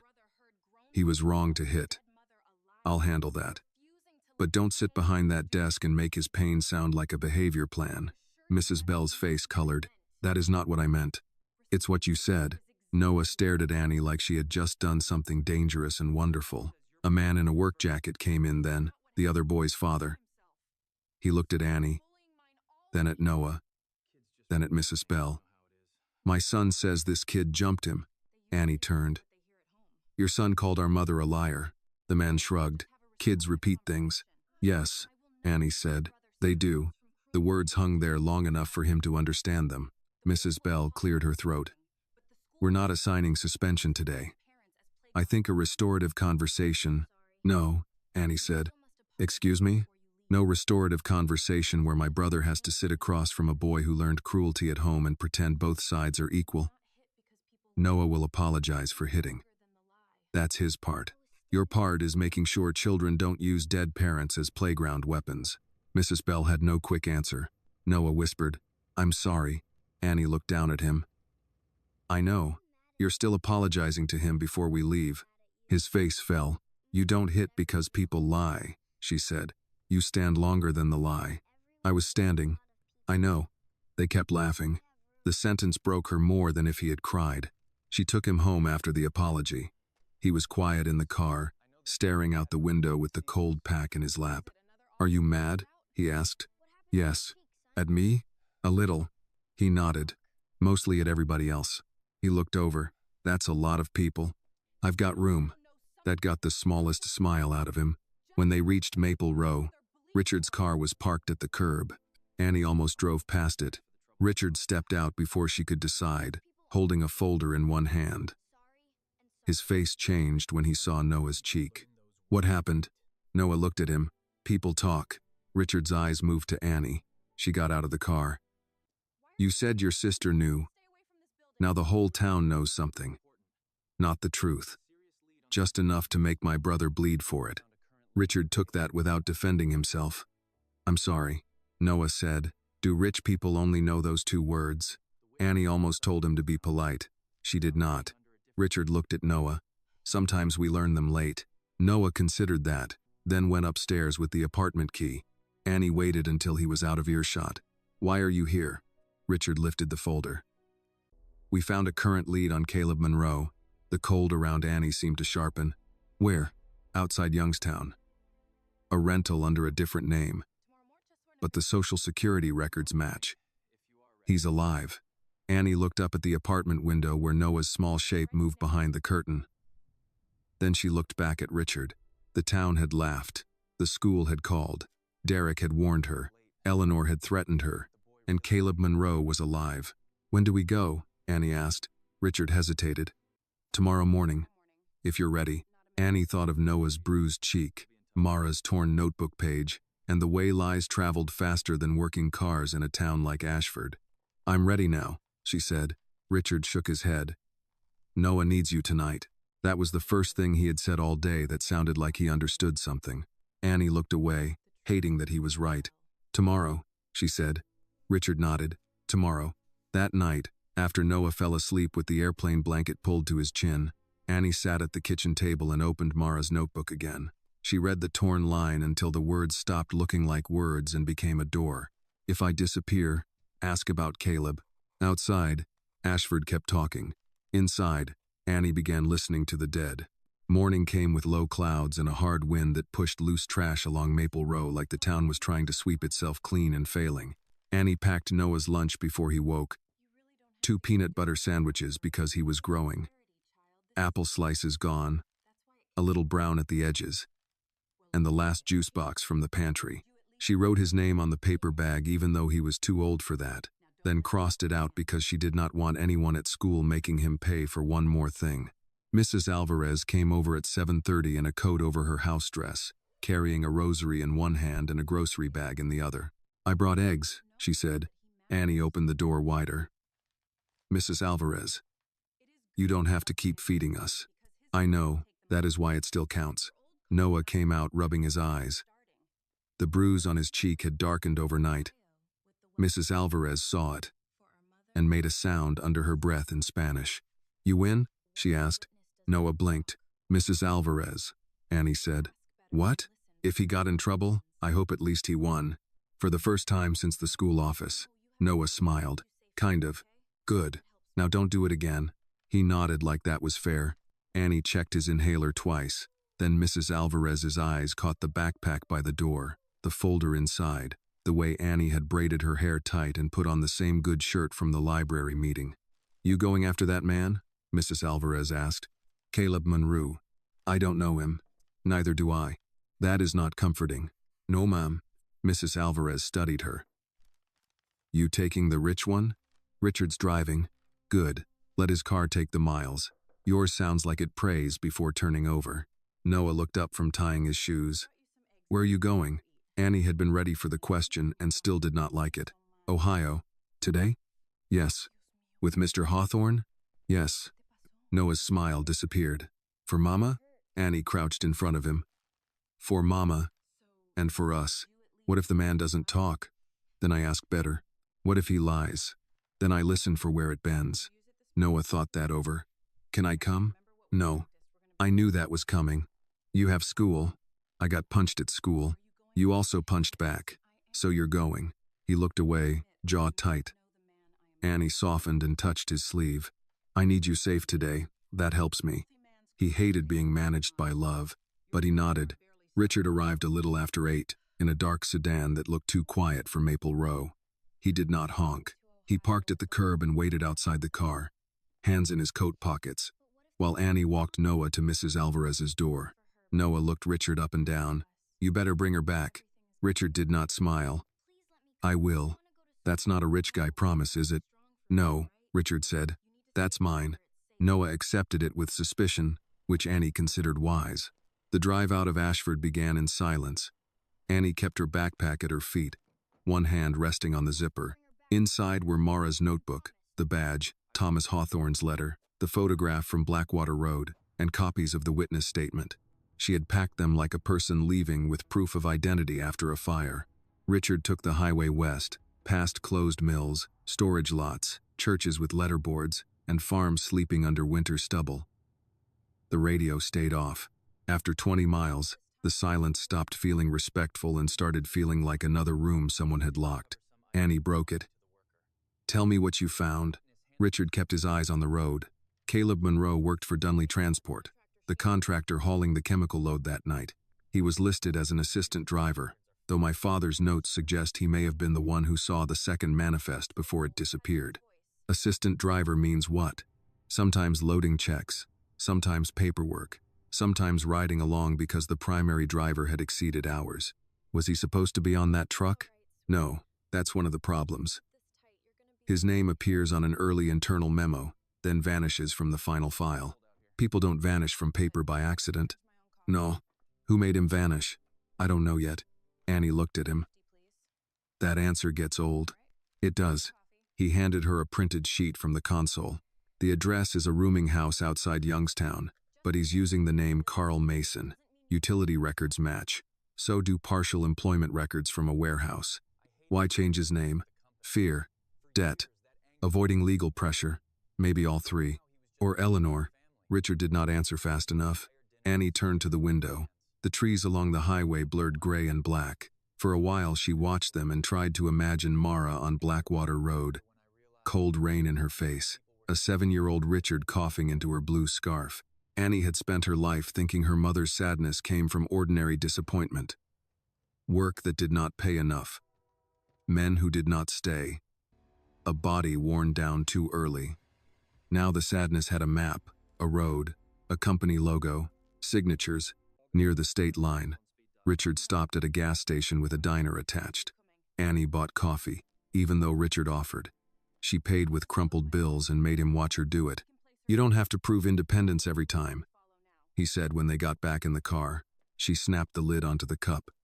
And you don't have to make every bill disappear before I decide whether I trust you. That's not what I meant. I know what you meant. I'm telling you how it lands. He accepted that. Again, after another hour, Richard said, I was angry at my father for years. Annie did not look over. For what? For being half gone, even when he was in the room. He would sit at dinner and stare at his hands. I thought he was thinking about business. Later, I thought he was thinking about guilt. I resented both. You were a kid. I'm not asking you to feel sorry for me. Good. He gave a small nod, almost a smile, but it faded. When I found the letter, I was angry again. Not because he owed your mother. Because he had known and still let years pass. Then I met you, and I realized anger can be comfortable when it stays pointed at the dead. It gets harder when the living are still paying. Annie let that sit. It was not an apology. It was not useful yet, but it was honest enough to keep. The address led them to a narrow street of small rental houses and boarded storefronts outside Youngstown. A freight line ran behind the block. The rooming house was yellow once, now weathered to a color like old paper. 3 mailboxes hung crooked near the front door. One had Mason written in black marker. Richard reached for his phone. Let me go first. No. Annie, he doesn't know you. He might know your name. That could make him shut the door before we get one word. And he knows you? He knows my mother's name. That's better. Richard looked like he wanted to argue. He did not. They walked up together, but Annie took the lead. A thin woman in a sweatshirt opened the front door before they knocked. She had a cigarette in one hand and a baby on her hip. You looking for Carl? Caleb Monroe, Annie said. The woman's eyes narrowed. Don't know him. Then Carl. He owe you? No. He owe him? She nodded toward Richard. No, Annie said. He owes the dead. The woman stared at her for a second, then stepped back. Top floor. Back room. Don't bang too hard. He's sick. The stairs smelled like damp carpet and fried onions. Annie climbed slowly, aware of Richard behind her and the folder under her arm.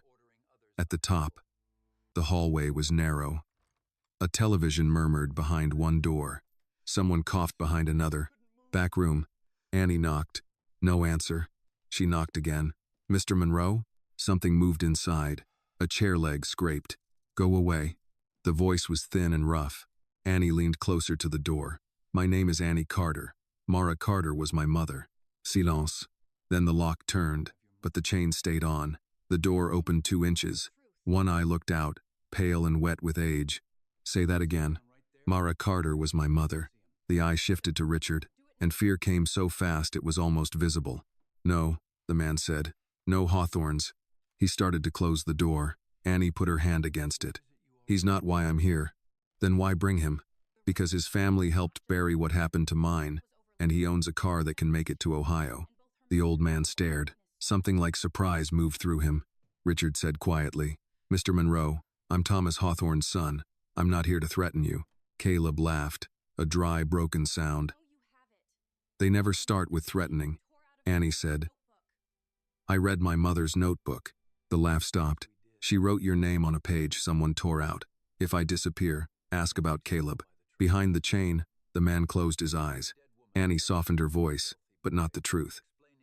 She died 3 months ago with people in our town still calling her a liar. If you know she wasn't, your silence is still hurting her. The chain shook. For a moment, Annie thought he would shut the door anyway. Then he whispered. She had blood on her sleeve. Annie went still. That night, Caleb said. Not hers. Harlan Briggs. She kept pressing on his arm and yelling at me to get him uphill. I froze. She didn't. The chain slid free.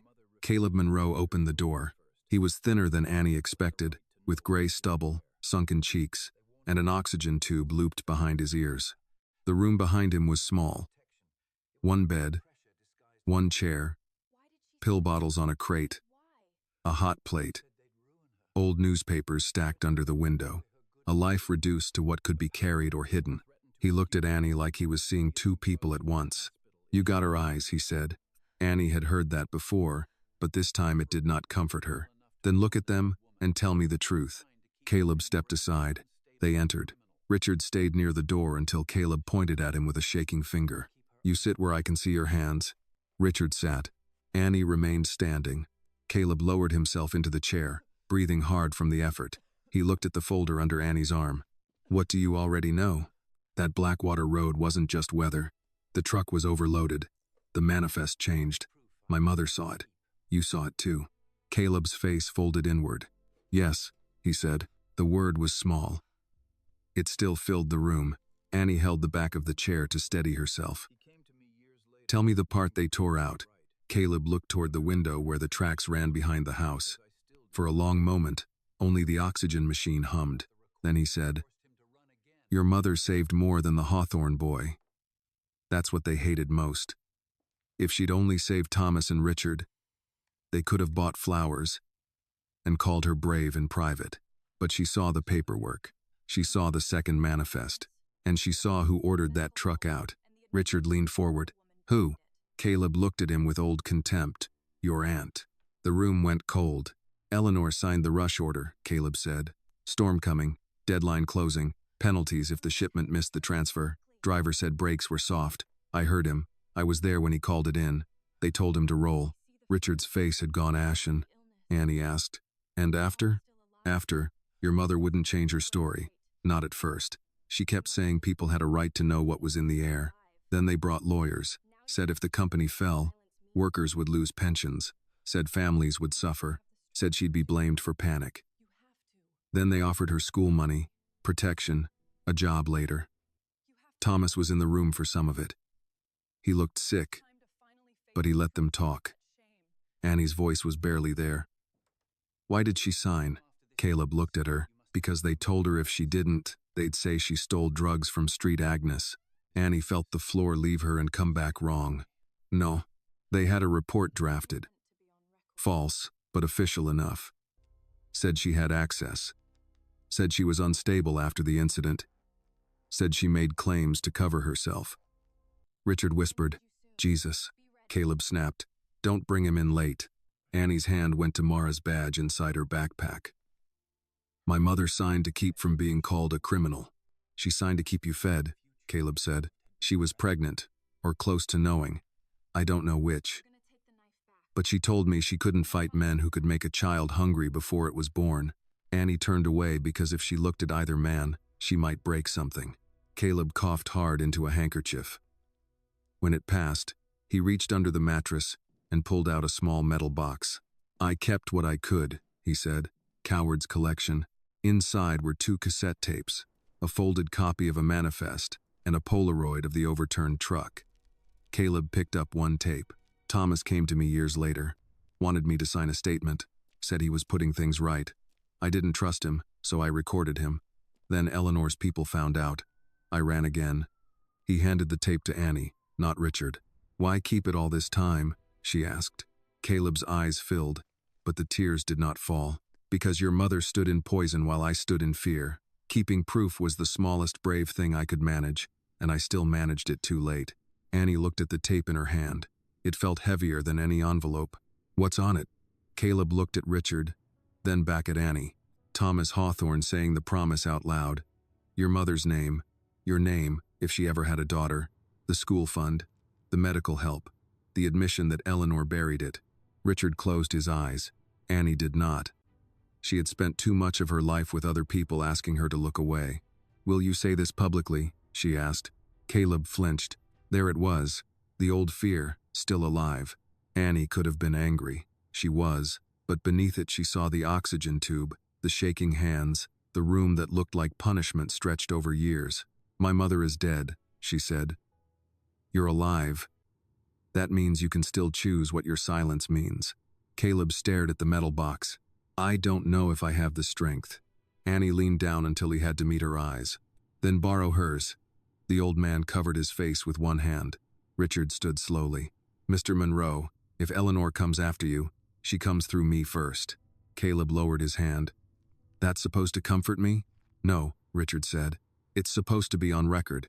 For the first time, Caleb looked at him with something other than fear. Annie put the tape and manifest copy into her backpack. We'll need you soon. Caleb nodded, though it looked like the nod cost him. At the door, he called her name. Annie turned. Your mother, he said, voice breaking. She wasn't quiet because she was weak. She was quiet because they put a knife to every future she loved. Annie held his gaze. Then we take the knife back, she said. Outside, The wind had picked up along the tracks. Richard did not speak until they reached the car. Annie was glad for that. Some truths needed a walk before language. When they pulled away from the rooming house, Annie looked back once. Caleb stood at the upstairs window, small behind the glass, one hand lifted but not quite waving. The road home stretched gray ahead of them. In her backpack, Mara's notebook, Thomas's letter, and Caleb's tape lay together for the first time.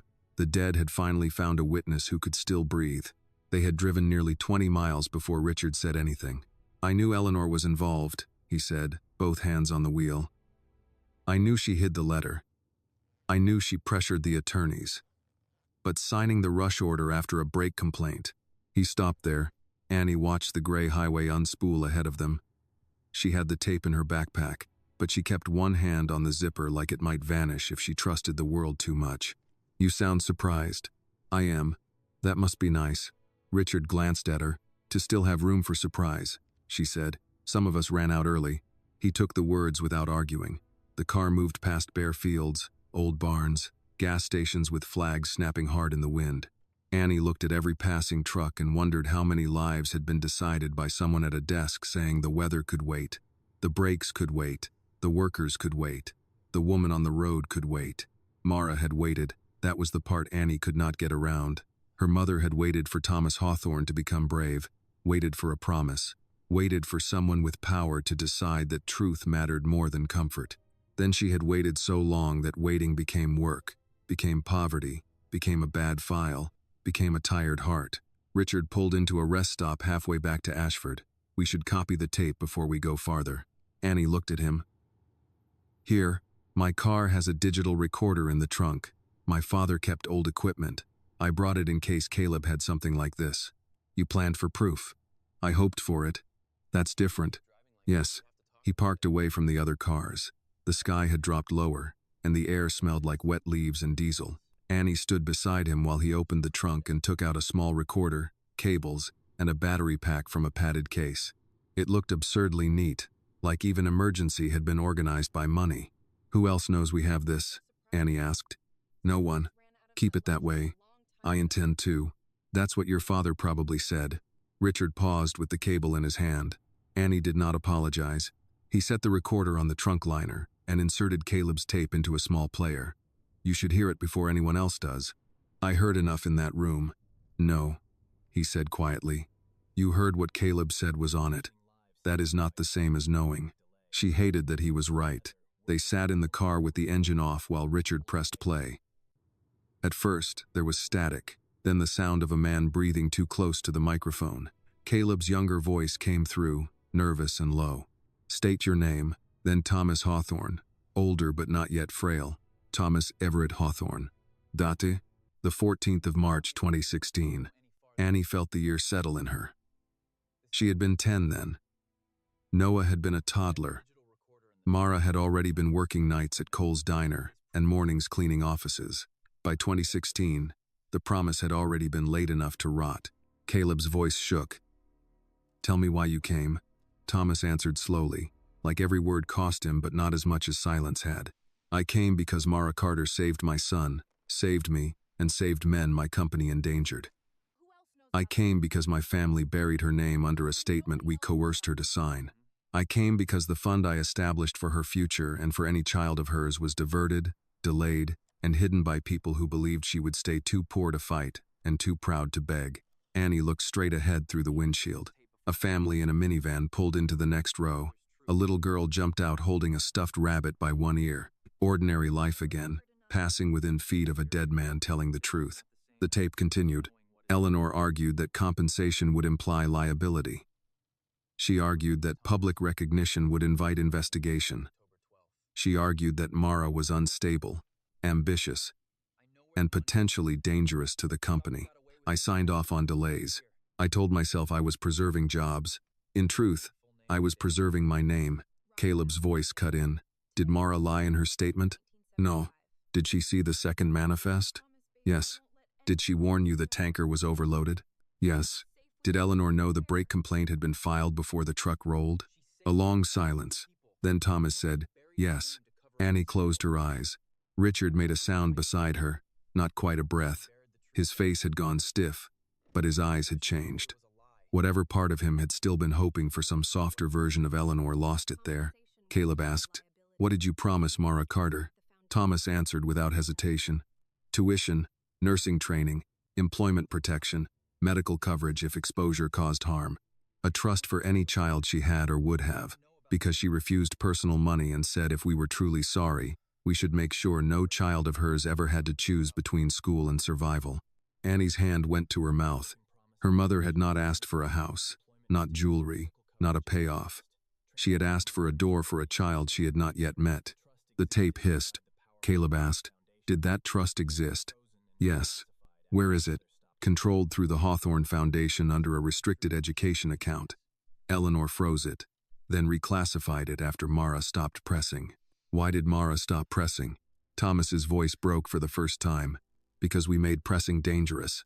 The tape clicked. Then Caleb said, "Dangerous how?" Thomas answered, "We threatened her work record. We threatened legal action. We allowed rumors to spread. And when she became pregnant, she was told prolonged conflict could invite scrutiny into her fitness, her finances, her associations. No one said the child would be taken. We were too civilized for that. But we made sure she heard the possibility." Annie could not sit still anymore. She opened the car door and stepped into the cold. Richard stopped the tape. "No," she said. "Let it finish." "Annie, let it finish." He did. Thomas's voice came through the open door. "If this recording reaches Annie Carter, then I ask her forgiveness, though I have no right to expect it. I ask my son Richard to do what I did not. Find the account. Restore it. Say Mara's name publicly. Do not call it generosity. It is restitution. It is debt. And if Eleanor stands in the way, remember that family loyalty, without moral courage, is only another word for cowardice." The tape ended. For a while, neither of them moved. Annie stood with the wind pressing her coat against her legs. She thought of Mara holding newborn Annie, already knowing powerful people had whispered about fitness and finances and scrutiny. She thought of every time her mother kept the apartment too clean before a landlord visit, every time she made Annie change into a better shirt for school meetings, every time she said, "Don't give them a reason, baby." Annie had thought it meant pride. Now she heard fear underneath it. Richard got out of the car. "Annie." "She knew," Annie said. "Yes, she knew they might use me against her before I was even born." Richard looked down. "She asked for my future," Annie said, voice low. "And then she gave up hers trying to keep me safe from the people who owed it." Richard had no answer. "Good. Some things did not deserve one." Annie turned to him. "Where's the account?" "I don't know yet." "Find out." "I will." "No, today. Eleanor controls foundation records." "Then stop asking permission." His face tightened. "That may mean going to the board." "Go." "It may mean making this public before we have everything lined up." "She already made it public when she put my mother in the dirt with a lie." Richard looked back at the car, at the recorder, at the tape lying in the player like a small, ugly heart. "You understand what happens if I accuse my sister openly?" "Yes," Annie said. "People might stop thinking your family is decent. My family already lost that privilege." The sentence landed. He nodded once. They copied the tape 3 times. One file went onto Richard's encrypted drive. One went onto a small flash drive he handed to Annie. One he uploaded to a secure account while standing in the cold, because Annie insisted on watching. Then she put the original tape back in her backpack beside Mara's notebook. On the drive back, Richard made calls. His voice changed when he spoke to attorneys and board members. It grew harder, cleaner, not louder, but stripped of apology. "This is Richard Hawthorne. I need an emergency review of the restricted education accounts under the foundation between 2005 and 2016. A pause. "No, not next week. Today." Another pause. "Because my father's private records indicate misclassification of a beneficiary trust tied to Mara Carter." Annie watched his face as the person on the other end spoke. Then Richard said, "If Eleanor wants to know why I'm asking, tell her I already know why she doesn't want me to." He ended the call. Annie said, "That sounded expensive." "It was free. Nothing in your world is free." He looked over. "No. It gets billed later." For the first time all day, Annie almost smiled. The moment did not last. Her phone buzzed. Derek Cole. She let it ring until it stopped. Then it buzzed again. She answered. "What?" Derek's voice was tight. Annie, I've got local news calling the diner asking if you work here. Why? You tell me. Richard glanced at her. Derek went on. There's a statement online from the Hawthorne Foundation. Says they are aware of false and opportunistic claims being circulated regarding a decades-old industrial incident. They don't name you, but everybody knows. Annie's grip tightened around the phone. Am I still on the schedule? She asked. That's complicated. No, it's not. Annie, I can't have this circus in my dining room. Your dining room was fine when my mother was the joke. That's not fair. Late justice still matters, Mr. Cole. But don't mistake my patience for fairness. She hung up. Richard's phone started ringing almost immediately. He looked at the screen. Eleanor. Annie stared at the road ahead. Answer it. He put it on speaker. Eleanor's voice came through, smooth but edged. Richard, whatever you think you have, I suggest you come home before you embarrass yourself. Richard said, I have the tape. Silence. For the first time since Annie had known her name, Eleanor Hawthorne had no immediate reply. Then, softly, Eleanor said, You have no idea what you're opening. Annie leaned toward the phone. No, she said, but my mother did. Another silence. Eleanor asked, Is that girl with you? Annie answered before Richard could. That girl has a name. Eleanor hung up. Richard took the phone off speaker. His hand was steady, but his face was not. Annie looked out at the highway signs for Ashford. She's scared, Annie said. Yes. Good. Richard did not correct her. When they reached Maple Row, the first news van was already parked across the street. Not a big network van. Just a local station with peeling decals. But it was enough. Mrs. Alvarez stood on the stairs with her arms folded like a small general guarding a bridge. Noah was behind her, peering through the railing. Annie got out slowly. A young reporter stepped forward. Miss Carter, do you have a comment on the Hawthorne Foundation statement? Richard moved as if to block her. Annie touched his arm once, not gently, not gratefully. Just enough to stop him. She looked at the camera, then at the apartment window, then at the backpack holding the voices of the dead. Not yet, she said. But when I do, I'll use my mother's name. Then she walked past them, up the stairs, and into the building where Noah was waiting. Behind her, the town kept watching. This time, Annie intended to make sure they heard. By sundown, Annie understood what Eleanor had meant by opening something. It began with the news van across the street, then another car behind it, then two strangers standing near the mailboxes pretending to read their phones while watching every person who entered Maple Row. Mrs. Alvarez chased one of them off with a broom in language sharp enough that Noah asked for a translation. Annie told him he was too young. Mrs. Alvarez said nobody was too young to learn how to defend a doorstep. Inside the apartment, Noah sat at the kitchen table with his homework open and his eyes on the window. Annie had made grilled cheese with the last slices of bread and a can of tomato soup Mrs. Alvarez had brought over, but Noah only picked at his plate. Are they here because of Mama? He asked. Annie stood at the stove, stirring soup that did not need stirring. They're here because people with cameras like trouble better than truth. But it is about Mama. Yes. He looked down. Do they think she lied? Some do. Are you going to tell them she didn't? I am. When? Annie turned off the burner and leaned both hands on the counter. She wanted to say soon. She wanted to say when Richard had the account records, when Caleb was safe, when the tape had been copied enough times that no one could make it disappear, when Eleanor had run out of polished words, but Noah had heard too many maybes in his life. When I can do it in a way they can't twist before the sentence is finished, she said. Noah nodded, though his face said that was still too long. At 7:30, Derek Cole called. Annie almost let it go, but if she ignored every problem, the problems would simply leave messages. What? Derek exhaled into the phone. There was diner noise behind him, plates and low voices. Annie, I'm going to need you not to come in tomorrow. She looked at Noah and stepped into the hallway, closing the door halfway behind her. You're firing me? I didn't say that. You said don't come in. Until things settle. Things don't settle for people like me, Mr. Cole. They just stack. Look, I'm sorry. I've got reporters calling. Customers asking questions. Someone posted a review saying we employ a girl trying to shake down the Hawthorns. I can't have the business dragged into this. The business was fine when Marvin dragged my mother. That's different. Say why. He went quiet. Annie waited. She wanted him to say it. Just once. She wanted one of them to stop hiding behind soft words. Derek finally said, "You know I don't mean it like that. That's what people say when they mean it exactly like that but want to keep liking themselves. Annie, I have bills too. So did my mother. I'll call you when it calms down." "No," Annie said. "You won't." She ended the call and stood in the hallway with the phone in her hand. The overhead light flickered.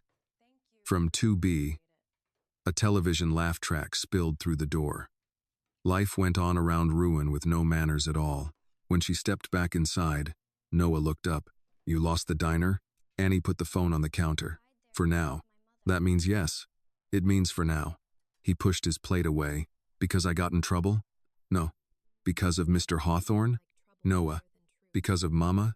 Annie crossed the room and crouched beside him. "Because people are scared of the truth when it might cost them something. That is not your fault. It is not Mama's fault. And it is not mine." He tried to believe her. She could see him trying. A knock came at the door before he could answer. Annie stood. Mrs. Alvarez would have called out. Mrs. Laverne would have knocked once and opened if nobody moved fast enough. This knock was official. 3 measured. Annie looked through the peephole. 2 people stood outside. A woman in a navy coat with a county badge clipped to her pocket, and a man beside her holding a folder. Annie's stomach dropped so fast she reached for the doorframe. "Miss Carter?" the woman called. "My name is Denise Hall. I'm with County Child and Family Services. We need to speak with you regarding Noah Carter." Noah heard his name. His chair scraped the floor. Annie opened the door only as far as the chain allowed. "It's late. I understand. We received a concern regarding guardianship, medical neglect, and unstable housing." Medical neglect. The words were clean. That made them crueler. Annie's voice stayed level because panic would only help whoever had sent them. "My brother saw a doctor yesterday. His prescription is filled. His school has his emergency plan. Whoever called you is lying." The man beside Denise glanced past Annie into the apartment. Noah stood near the table, pale, one hand near his inhaler. Denise's face softened slightly. "We're not here to take anyone tonight. We need to verify his safety." "Tonight," Annie repeated. The woman heard it. "Miss Carter, may we come in?" Annie wanted to say no. Every instinct said no. But she also knew refusal became a note in a file. Uncooperative, defensive, unstable. She took off the chain. "Wipe your feet," she said. The man blinked. Denise did wipe hers. They stepped inside and looked around in the way officials did, trying not to look like they were counting poverty. The heater knocked. The couch blanket was folded. The dishes were washed. Noah's school papers were stacked near the lamp. Annie had cleaned after dinner because Mara's voice lived in her head. "Don't give them a reason, baby." Denise spoke gently. "Noah, how are you feeling?" Noah looked at Annie first. "You can answer," Annie said. "I'm okay." "Do you have your medicine?" He picked up the inhaler from the table. "Yes, ma'am." The man wrote something down. Annie's eyes went to his pen. "Who called?" "We can't disclose that." "Was it Eleanor Hawthorne?" Denise paused too long. The man said, "We cannot disclose reporting parties." Annie laughed once, but it came out thin. "Right." Denise looked at her with more understanding than the rules allowed. "We need documents showing your current guardianship status. Our mother died 3 months ago. I filed at the courthouse. I have copies. May I see them?" Annie went to the drawer where she kept the important papers: birth certificates, Mara's death certificate, temporary guardianship forms, Medicaid letters, school notices. Her hands were steady until she touched Mara's death certificate. Then they weren't. She laid the papers on the table. Denise reviewed them. The man watched Noah, who watched him back with a dignity that made Annie want to cry. "These appear in order for temporary care," Denise said. "Temporary," Annie said, "because courts take time and death didn't ask if I was ready." Denise did not correct her. The man cleared his throat. "There are also concerns about housing instability. Any pending eviction?" Annie felt heat crawl up her neck. Noah looked down. "Yes," she said. "There is a notice. I am behind. I was working 2 jobs until about 10 minutes ago, and I have arrangements in progress." "What arrangements?" Annie thought of Richard, his money, his apology, the thing she did not want to use as a shield and now maybe had to. Before she could answer, another knock hit the door. This one was heavier. Annie closed her eyes. Mrs. Laverne's voice came through the door. "Annie." Open up before I decide this hallway needs more witnesses. Annie opened it. Mrs. Laverne entered with a folder under one arm and the look of a woman who had not come to ask permission from anyone under 70. Richard stood behind her, rein on his coat, phone in hand. Annie stared at him. I called him, Mrs. Laverne said. Don't glare at me. You can fuss when the child is safe. Richard did not step in until Annie moved aside. He looked at Denise, then at the man. I'm Richard Hawthorne. My attorney is on the phone and prepared to confirm that emergency housing support and medical assistance for Noah Carter are being arranged without condition. Annie's head snapped toward him. Without condition? Richard met her eyes. Without condition. Denise looked from him to Annie. Miss Carter, do you consent to him being involved? Annie hated the question, hated that saying yes tasted like need, hated more that Noah was standing there with fear in his face. Yes, she said, for tonight. Richard nodded as if that mattered to him. Maybe it did. Mrs. Laverne placed her own folder on the table. And I am Laverne Ellis. I've known these children all their lives. I was Mara Carter's friend for 30 years. If anybody writes the word neglect about this girl, they better write exhausted, grieving, underpaid, and doing the work of 3 adults right beside it. The man stopped writing. Mrs. Laverne leaned toward him. Did I speak too fast? No, ma'am. Good. Denise reviewed Richard's confirmation email, the guardianship papers, Noah's prescription bag, the discharge instructions from Street Agnes. The visit lasted 28 minutes. Annie felt every one of them as if they were fingers pressing bruises. At the door, Denise lowered her voice. Miss Carter, I have to document the visit. But based on what I saw tonight, Noah is safe in your care. Keep your court dates. Keep his medical appointments. And keep copies of everything. Annie nodded. Denise hesitated. People use systems for personal reasons sometimes. It doesn't mean the system can ignore the call. I know, Annie said. That's what makes it useful to them. Denise had no answer. She left with the man. The second the door closed, Noah started crying. Not loud, not like a child throwing himself into grief. He just stood there with tears sliding down his face, trying to keep his mouth still. Annie crossed the room and pulled him against her. They're not taking you, she said into his hair. You hear me? They're not taking you. I know. I tried not to be scared. You don't have to try that with me. His small hands gripped the back of her shirt. Mrs. Laverne turned away and wiped her eyes with the heel of her hand. Richard stood near the door, looking like a man watching a fire he had not set but whose family owned the matches. When Noah calmed, Mrs. Laverne took him into the bedroom and told him she needed help judging whether her cornbread was better warm or cold. He went because he knew adults needed excuses too. Annie faced Richard. Was it Eleanor? I can't prove it yet. That wasn't my question. Yes, he said. I believe it was. She used him. His face hardened. Yes. My brother. Yes. The room seemed to narrow around that word. Annie walked to the kitchen table and picked up Mara's badge. She turned it over, thumb moving over the scratched words. Someday, nurse. I almost signed whatever she put in front of me, Annie said. At the pharmacy. For half a second, when she talked about Noah, I almost understood why Mama signed. Richard said nothing. That's how they did it, isn't it? Not one big threat. Just enough pressure in the right place until survival looked like consent. Yes, Richard said. Annie looked up. Then I'm done surviving quietly. Richard's phone buzzed. He glanced down, then showed her the screen. An email from a Hawthorne Foundation board member. Subject line, restricted education account, Mara Carter. Richard opened it. His expression changed. What? Annie asked. He read silently, then handed her the phone. The message was short. Records confirmed that a restricted education account had been established under Thomas Hawthorne's directive in 2007 for the benefit of Mara Carter, or her future child.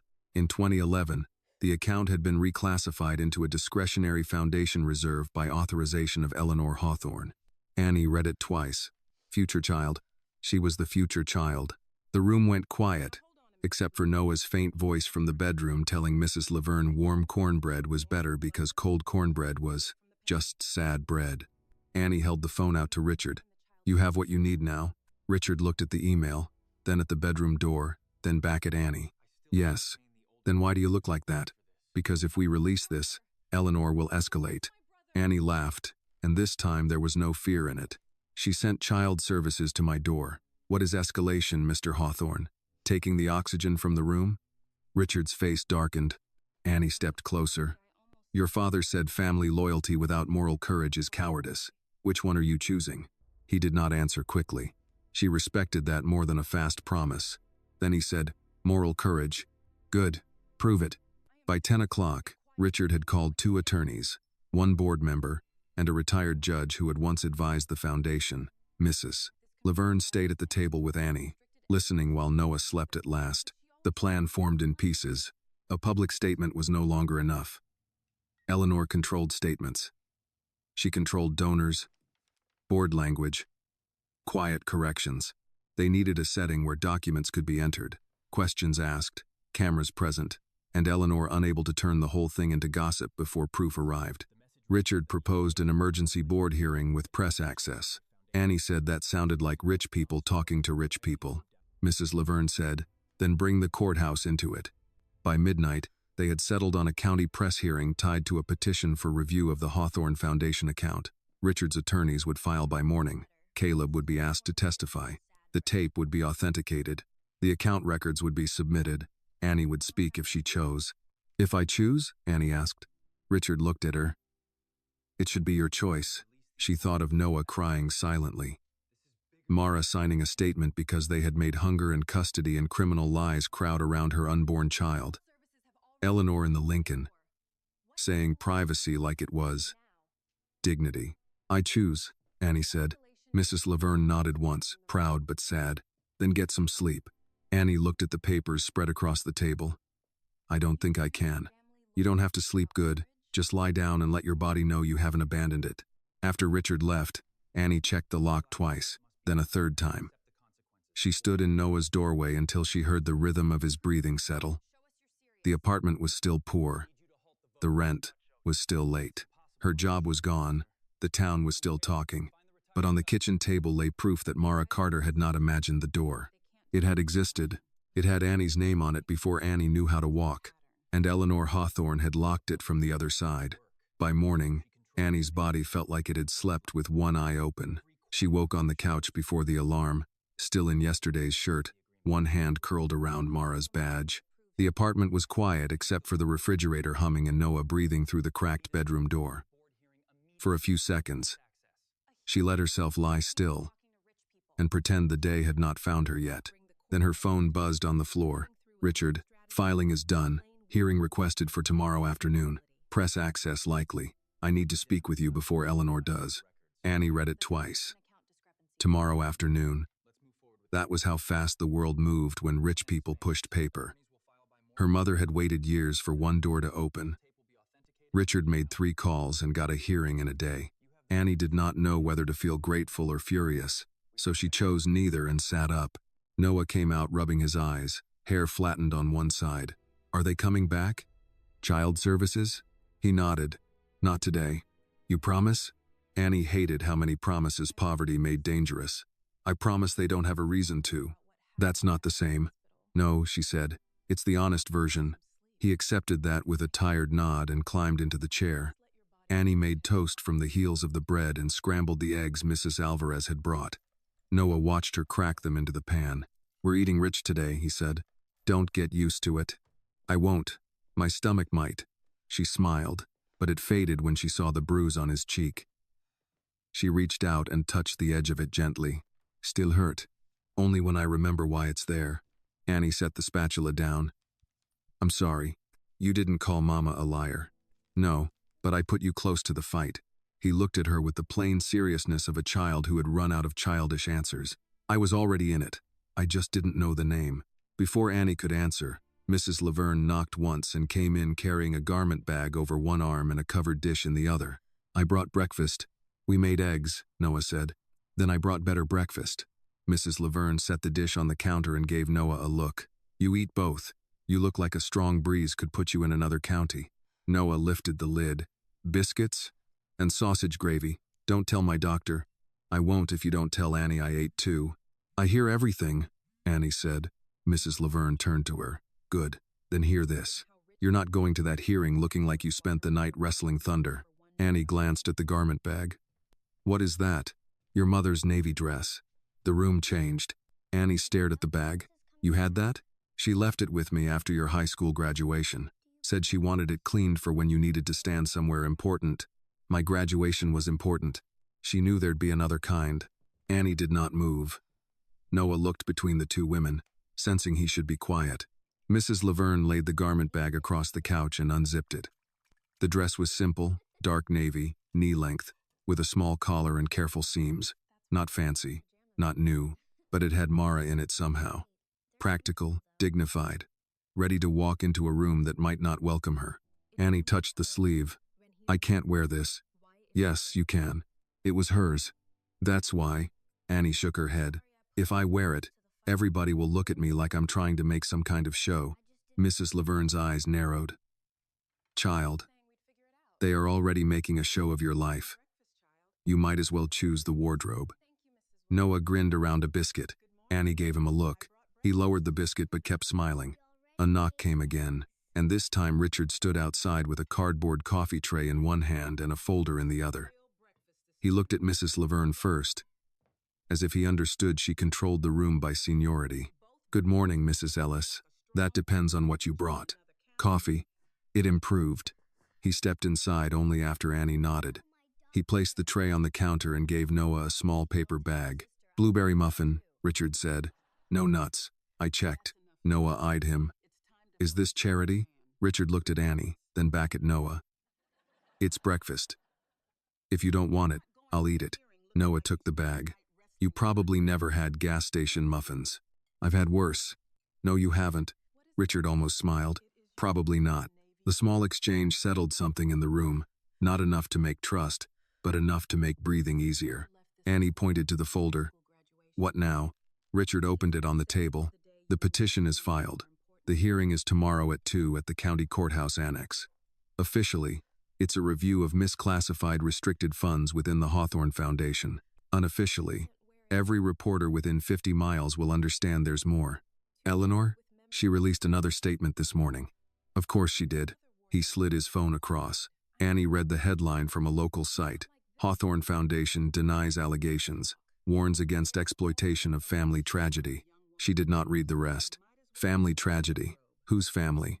Richard's mouth tightened. That's part of why we need tomorrow. Mrs. Laverne poured herself coffee. What happens before tomorrow? We move Annie and Noah somewhere safe. Annie looked up.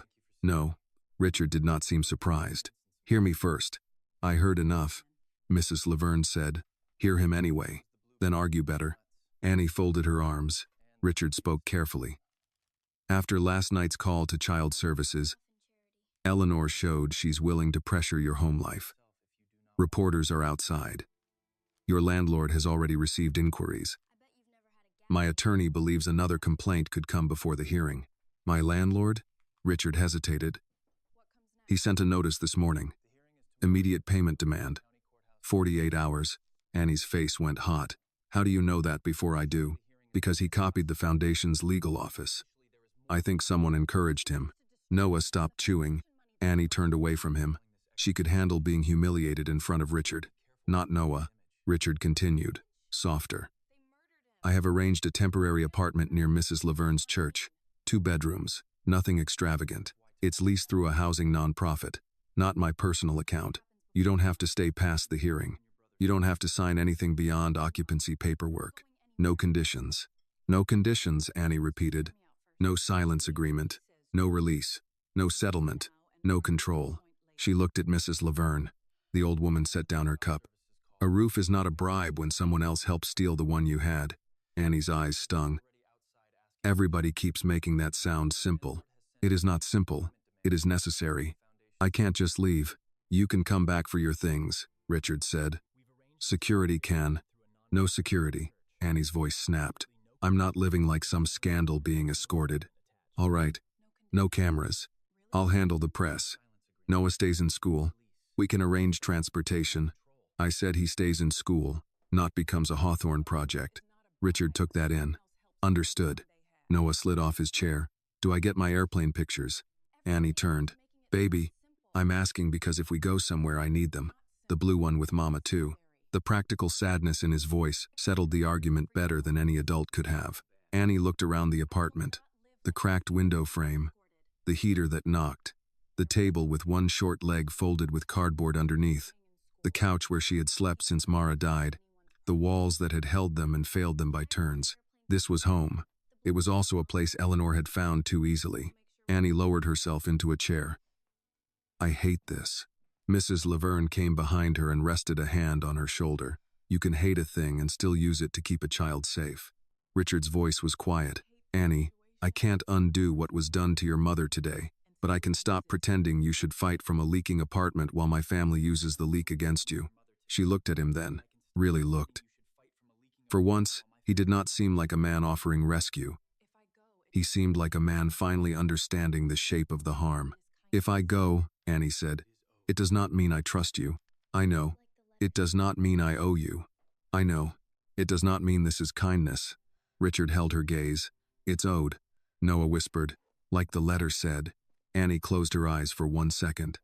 When she opened them, she nodded. They packed in less than an hour because poor families often lived half-packed without meaning to. Important papers in one folder. Medicine in a plastic bag. 2 changes of clothes each. Noah's drawings. Mara's photo. The Street Agnes badge. The notebook. The tape. Mrs. Alvarez came over and cried without admitting she was crying. Then pressed a grocery sack into Annie's hands. "Food for the road," she said. "It's 12 minutes away. Then eat slow." Downstairs, reporters waited near the sidewalk. Richard went first, not to speak for Annie but to draw the cameras toward himself. "Mrs. Laverne walked beside Noah, one hand on his shoulder, daring anyone to step too close. A reporter called out, "Miss Carter, are you being relocated by the Hawthorne family?" Annie stopped. Richard turned, but she raised a hand. She looked at the camera. "My brother and I are being moved because someone made our home part of a fight my mother should have won years ago. Don't call that charity." Another reporter shouted, "What should we call it?" Annie held Mara's garment bag tighter. "Evidence," she said. Then she walked to the car. The temporary apartment was clean, small, and warm. Noah stood in the doorway of the second bedroom, as if afraid touching anything would cost money. There was a bed with a blue blanket, a desk, and a window that locked properly. "Can I put Mama's plane picture here?" he asked. "Anywhere you want." He taped it above the desk. The blue airplane with Mama on the wing looked different in the new room, less like grief, more like something still in flight. That evening, after Noah fell asleep, Annie tried on Mara's navy dress. It fit a little loose at the waist, tight at the shoulders. She stood before the bathroom mirror, staring at her mother's shape on her own body. Mrs. Laverne stood in the doorway. "Well?" Annie smoothed the skirt. "I look like I'm borrowing courage." "No," Mrs. Laverne said. "You look like you inherited it." Annie touched the collar and thought of the courthouse, Eleanor, cameras, questions, and the old machinery of doubt waiting for her. Her fear had not left. It had simply stopped being in charge. On the kitchen table, Richard had left the hearing schedule. At the top were the words, "Matter of Mara Carter, restricted education account." For the first time, Annie saw her mother's name printed in a place where it could not be laughed away. Tomorrow, they would try anyway. Tomorrow, Annie would answer. The courthouse annex looked smaller than Annie expected. In her mind, a place that decided whether people could keep children, homes, names, and futures should have been built like a fortress. Instead, it was a low brick building beside the main courthouse, with a flag snapping in the wind and a row of winter bare shrubs along the walkway. The steps had salt stains. The glass doors were smudged from too many hands. That felt right, somehow. Most judgment did not arrive with thunder. It came under fluorescent lights, behind metal detectors, on printed schedules taped to a wall. Annie stood across the street in Mara's navy dress, her coat buttoned over it, Noah's hand tucked into Mrs. Laverne's. Richard waited beside her with a folder under one arm and his phone in the other. He wore a plain dark suit, no lapel pin, no family crest, no polished armor beyond what money had taught him to carry in his posture. Reporters had gathered near the entrance. A few local people stood behind them, pretending to be passing by. Noah looked up at Annie. "Do you have to talk?" "Maybe." "What if they ask mean questions?" "Then I answer the question they should have asked." Mrs. Laverne made a pleased sound. "That's better than what I was going to say." What were you going to say? Noah asked. That they could all go sit on a tack. Annie almost smiled. She needed it. Richard stepped closer. Eleanor is already inside. Her statement this morning framed this as a financial misunderstanding. Of course it did. She'll try to make it about procedure, not Mara. Then we make it about Mara. He nodded. Yes. Annie looked at him. Don't say yes like that unless you're ready to lose something. Richard's eyes moved to the courthouse doors. I am. She wanted to believe him. She did not have the luxury yet. They crossed the street together, cameras lifted. A reporter called, Miss Carter, are you here to claim money from the Hawthorne Foundation? Annie kept walking. Another asked, Mr. Hawthorne, is your family divided over these allegations? Richard did not answer. Near the door, a younger reporter stepped too close.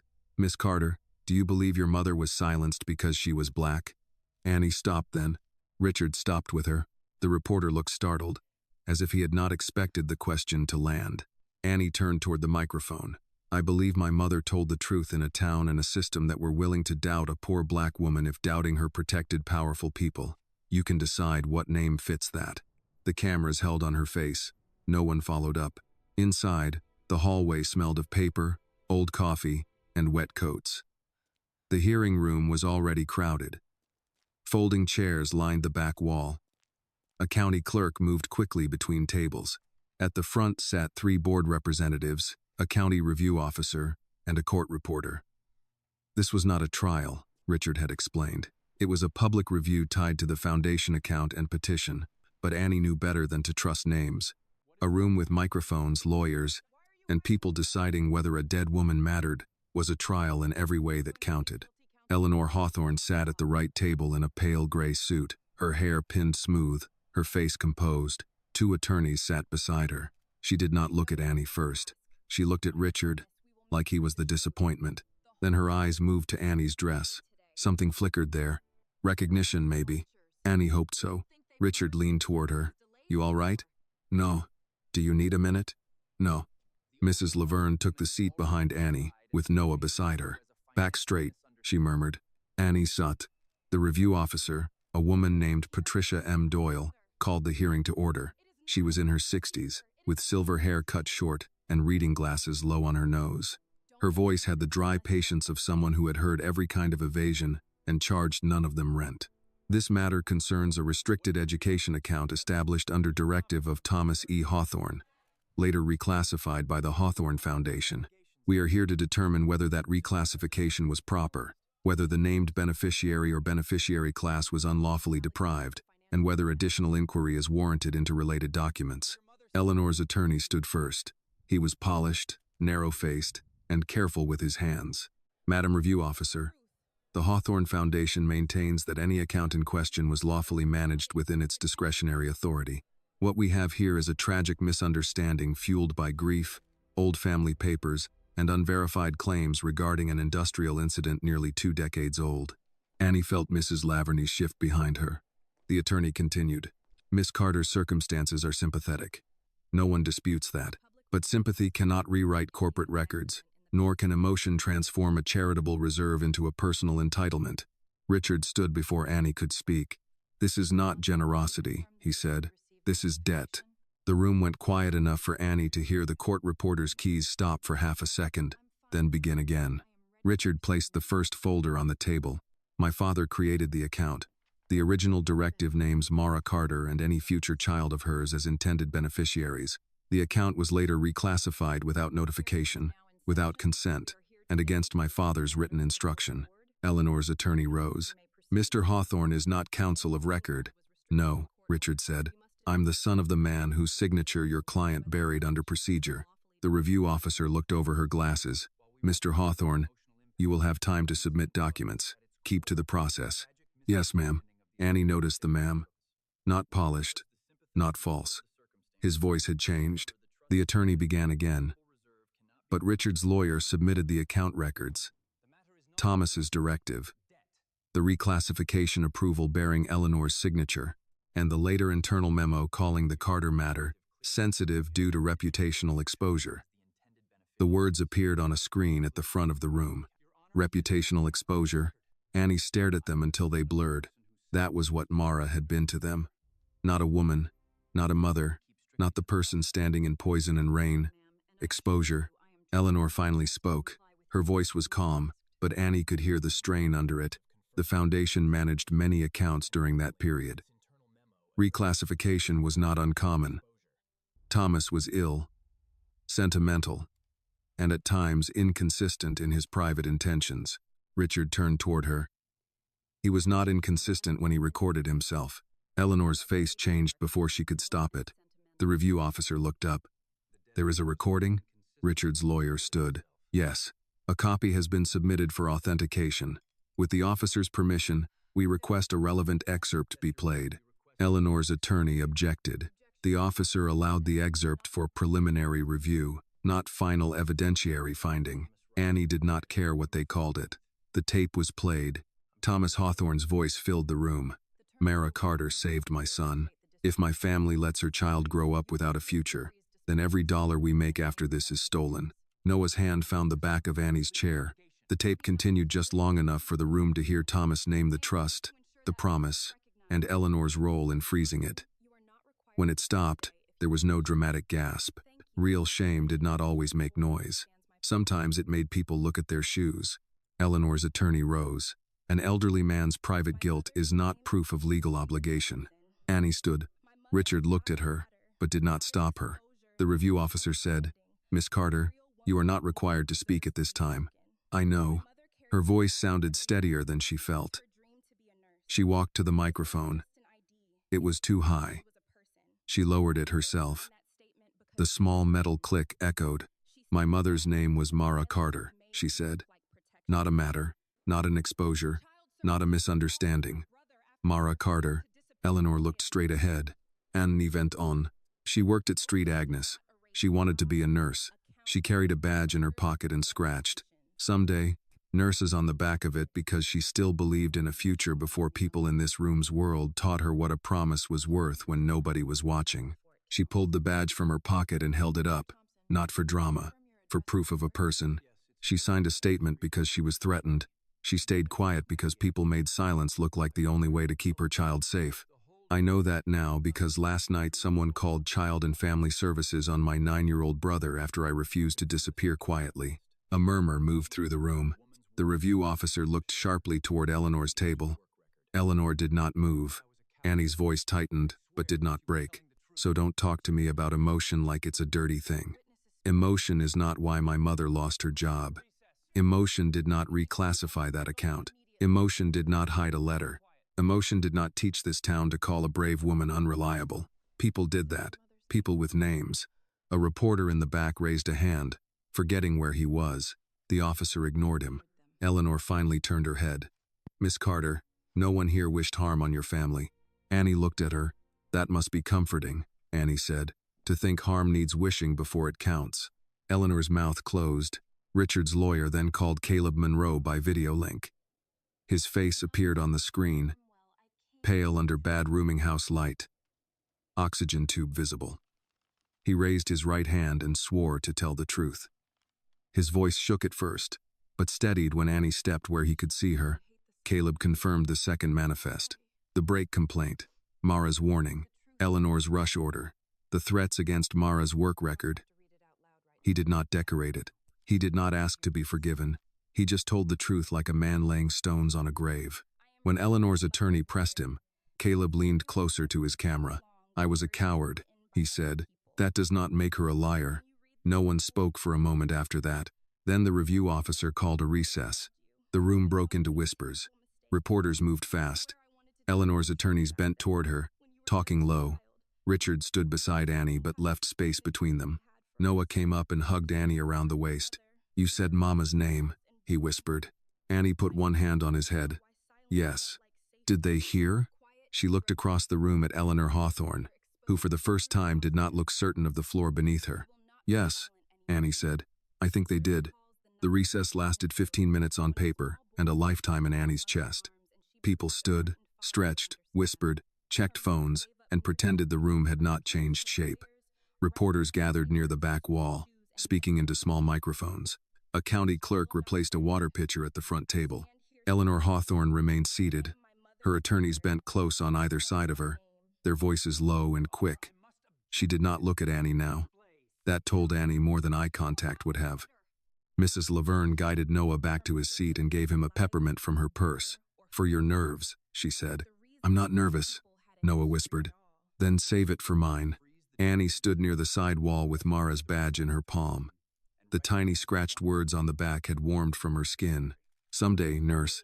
Richard came to her, but stopped a respectful distance away. "You did well. I didn't come here to do well. I know." She looked toward Eleanor's table. "What happens now?" "The review officer can issue a preliminary finding. She may refer the account issue for civil action. She can also recommend a broader investigation into the foundation." That sounds like a lot of ways to say not enough. It may be more than Eleanor expected today. Annie slipped the badge back into her pocket. "My mother expected a future. Expectations don't impress me much." Richard accepted that without flinching. Before he could answer, Mrs. Laverne called Annie's name softly. The old woman had been searching through her large black purse, the one she carried to church, funerals, and any situation she believed might require tissues, hard candy, or written proof. Now she held a sealed envelope in both hands. Annie knew the handwriting before she understood what she was seeing. Her breath changed. Mrs. Laverne stood.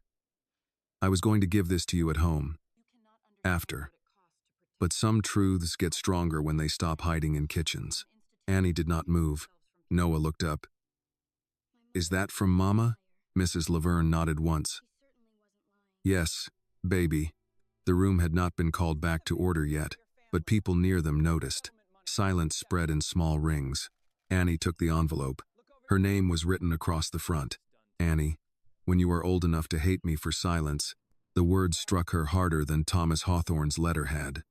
This was not a rich man's confession. This was her mother's hand, her mother's fear. Her mother knowing her daughter might one day stand in a room like this and need answers that love alone could not give. Annie looked at Mrs. Laverne. "You read it?" "No. She asked me not to unless you never came looking." The review officer returned to the front table. Her gavel tapped once. "We are back on record." Annie was still holding the envelope. Richard saw it. "You don't have to read that here." Annie looked at him, then at Eleanor, then at Noah. My mother had enough things read about her by other people. She walked back to the microphone. Patricia Doyle looked at her over her glasses. "Miss Carter?" Annie held up the envelope. "This is from my mother. I just received it. I'm not entering it as legal evidence. Not yet. I'm reading it because everyone in this room has spent years living with versions of her written by somebody else." The officer considered that. "Proceed briefly." Annie opened the envelope. The paper inside was ordinary notebook paper, folded twice. Mara had written in blue ink. The first line nearly stopped her. Annie, if you are reading this, then either I ran out of time or courage, and I am sorry for both." Annie swallowed. The microphone caught it. "I wanted to tell you the truth 100 times. I wanted to tell you when you were 6 and asked why I did not work at the hospital anymore. I wanted to tell you when you were 12 and said nurses looked like angels in sneakers. I wanted to tell you the day your acceptance letter came, because I knew you had opened a door I once stood in front of." She paused. Noah's face had gone still, but I was afraid. "That is the part I need you to know. Because people will dress my silence in all kinds of names. Pride, shame, guilt, weakness. Some of those may have lived in me, but fear paid the rent. Fear sat beside me when I signed that paper. Fear rode home with me after they said they could make me look unstable, criminal, unfit. Fear put one hand over my mouth and the other over my belly, and I told myself quiet was how I kept you safe." Annie's voice broke on the last word. She looked down until the letters steadied again. "I did not know quiet could grow teeth." A sound moved through the room, not quite a gasp. Mrs. Laverne closed her eyes. Annie kept reading. "Thomas Hawthorne promised me school. He promised me work. He promised me that if I ever had a child, that child would not have to fight the same locked doors. I believed him because that night on Blackwater Road, his little boy was coughing in my arms, and he looked at me like I was the only person in the world who knew how to keep him alive. I thought a father who had almost lost his son would understand a promise made to somebody else's child." Richard bowed his head. Maybe he did understand. Maybe he was weak. Maybe those are sometimes the same thing when money is in the room. Annie heard Mrs. Laverne murmur, "Tell it, Mara. I need you to know I did not give up nursing because I stopped wanting it. I gave it away piece by piece. First to lawyers, then to rent, then to diapers, then to your school shoes, then to Noah's medicine. A mother can make sacrifice sound holy because the alternative is admitting how angry she is that sacrifice was demanded in the first place." Annie had to stop. She pressed the page to the podium and breathed through the ache in her ribs. Noah was crying now. Mrs. Laverne had one arm around him, but his eyes stayed on Annie. She continued, "If one day the truth finds you after I am gone, do not let it make you hard. Let it make you free. Do not spend your life proving you deserved what they owed. You were born deserving. That is not arrogance. That is God's math." The room blurred. "And if you stand in front of the Hawthorns, do not beg. Do not perform pain so they can decide whether it is convincing. Stand straight. Say my name, then say yours. That will be enough, even if they refuse to call it so." Annie lowered the paper. For a moment, she could not speak. The silence did not feel empty. It felt full of Mara. Then Eleanor's attorney rose. "Madam Review Officer, while moving, this letter has not been authenticated and is not relevant to the financial classification." "Sit down," Patricia Doyle said. The attorney froze. The review officer removed her glasses. "I said sit down. I know what relevance sounds like." He sat. Annie looked at Eleanor. This time Eleanor looked back. There was no victory in her face now, only calculation under pressure. Annie folded the letter carefully, then leaned toward the microphone. "My mother was not a liar. She was not a beggar. She was not a footnote in your family history. She was the reason some of you had a history at all." The words moved through the room and stayed there. Richard stood. "My father owed Mara Carter his life," he said. "My family owed her honesty. We paid neither. Today I am asking this review to freeze all disputed foundation accounts connected to the Carter matter, refer Eleanor Hawthorne's reclassification for independent investigation, and recognize Annie Carter as the intended beneficiary of the original restricted education account." Eleanor stood so quickly her chair shifted back. "Richard, do not do this in public." He turned to her. "That was the point of hiding it, wasn't it? That anything public would cost us. This will damage the foundation." "No," he said. "You damaged it. The public part only ends the lie." Her face hardened. "You think one girl's story is worth destroying a family legacy?" Annie answered before Richard could. "One girl's story was enough for you to bury it." The review officer called for order, though the room had already gone quiet. Patricia Doyle read from her notes, then spoke with care.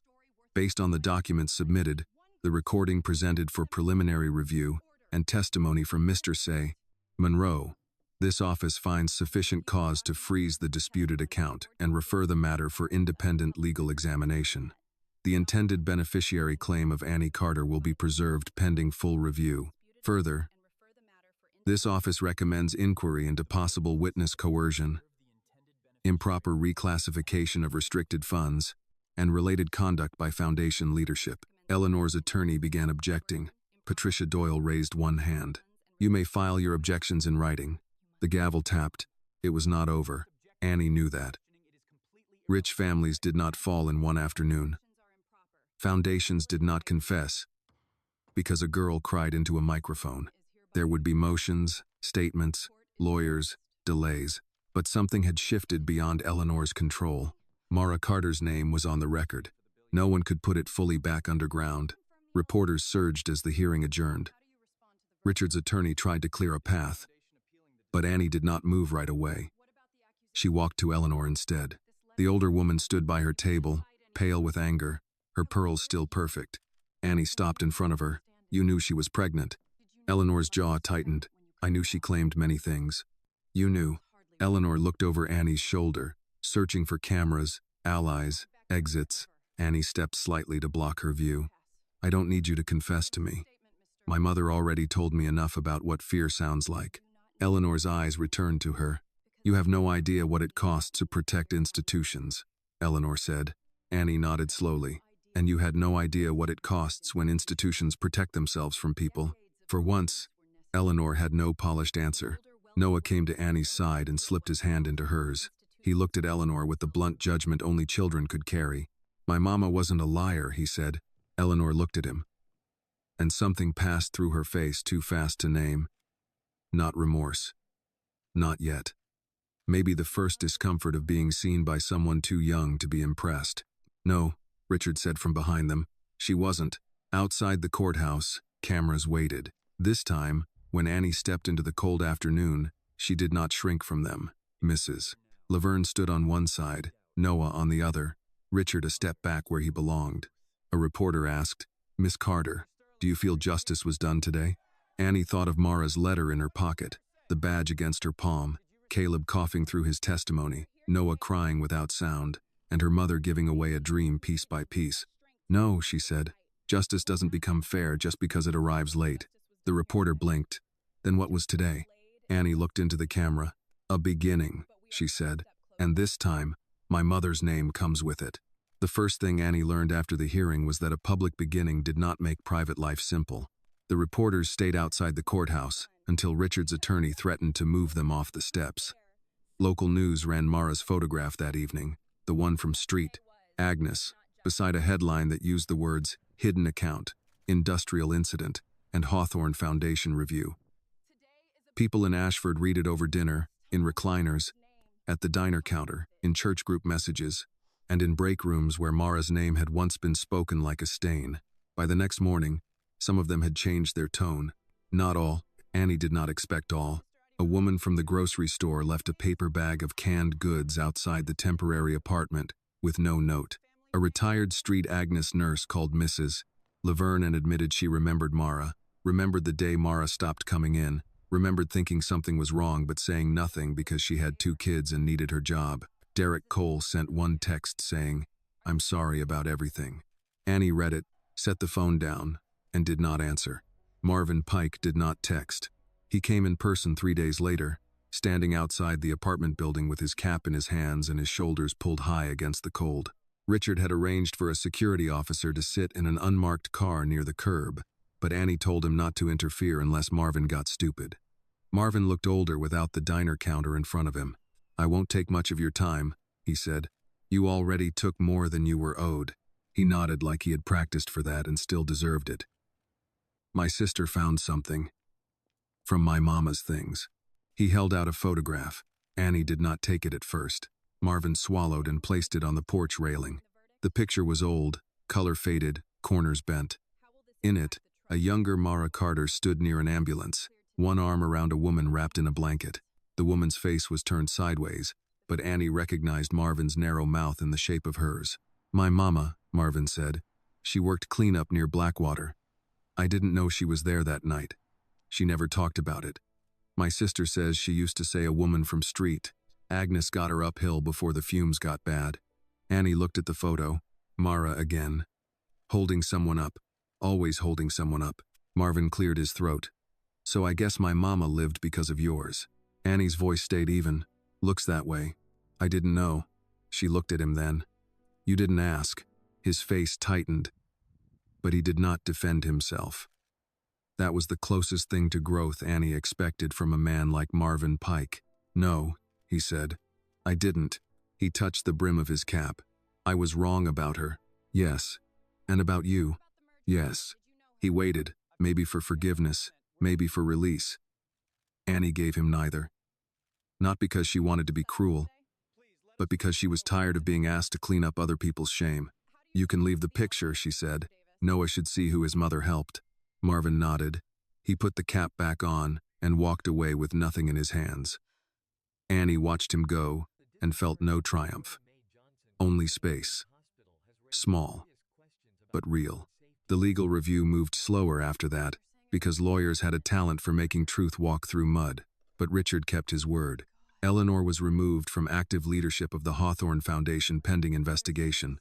The restricted account was frozen, then restored under court supervision. The first disbursement paid Annie's tuition deposit before the deadline passed. The second secured the temporary apartment through the year. Noah's medical care was covered through a trust Richard insisted be administered by an independent firm, not the Hawthorne Foundation. Annie read every document before signing anything, twice. Richard learned to wait. One afternoon, He came by with a folder and found her at the kitchen table, a pen in her hand, Mrs. Laverne beside her with reading glasses on. Richard stopped in the doorway. "Should I come back?" Mrs. Laverne looked over the glasses. "If that folder has foolishness in it, yes. It doesn't. Then sit." He sat. Annie turned a page. "This says education expenses include nursing supplies, transportation, childcare responsibilities, and emergency household support." "Yes." "Why?" "Because my father's original note said your mother asked that no child of hers have to choose between school and survival. I asked the attorneys to define survival properly." Mrs. Laverne made a sound of approval. "He's learning." Annie did not smile, but something in her chest loosened. "And this is not controlled by Eleanor?" "No." "Or you?" "No. Independent trustee. You can challenge any denial. Mrs. Ellis is listed as an advocate contact if you want her." Mrs. Laverne sat straighter. "I accept." "I didn't ask yet," Annie said. "You were going to." Richard placed a smaller box on the table. "There is one more thing. Not a document." Annie's hand stilled. She had come to distrust that phrase. He opened the box. Inside was a hospital badge, old but carefully preserved. "Mara Carter, patient care assistant." "I thought I had the badge," Annie said. "You have hers. This one was in my father's safe. I think she lost it that night, or gave it to him with the scarf. I don't know." Annie picked it up. The plastic was scratched, the clip rusted. On the back, in Mara's hand, carved faintly but clearly, were the same words. "Someday, nurse." Richard's voice lowered. He kept it. Annie closed her fingers around the badge.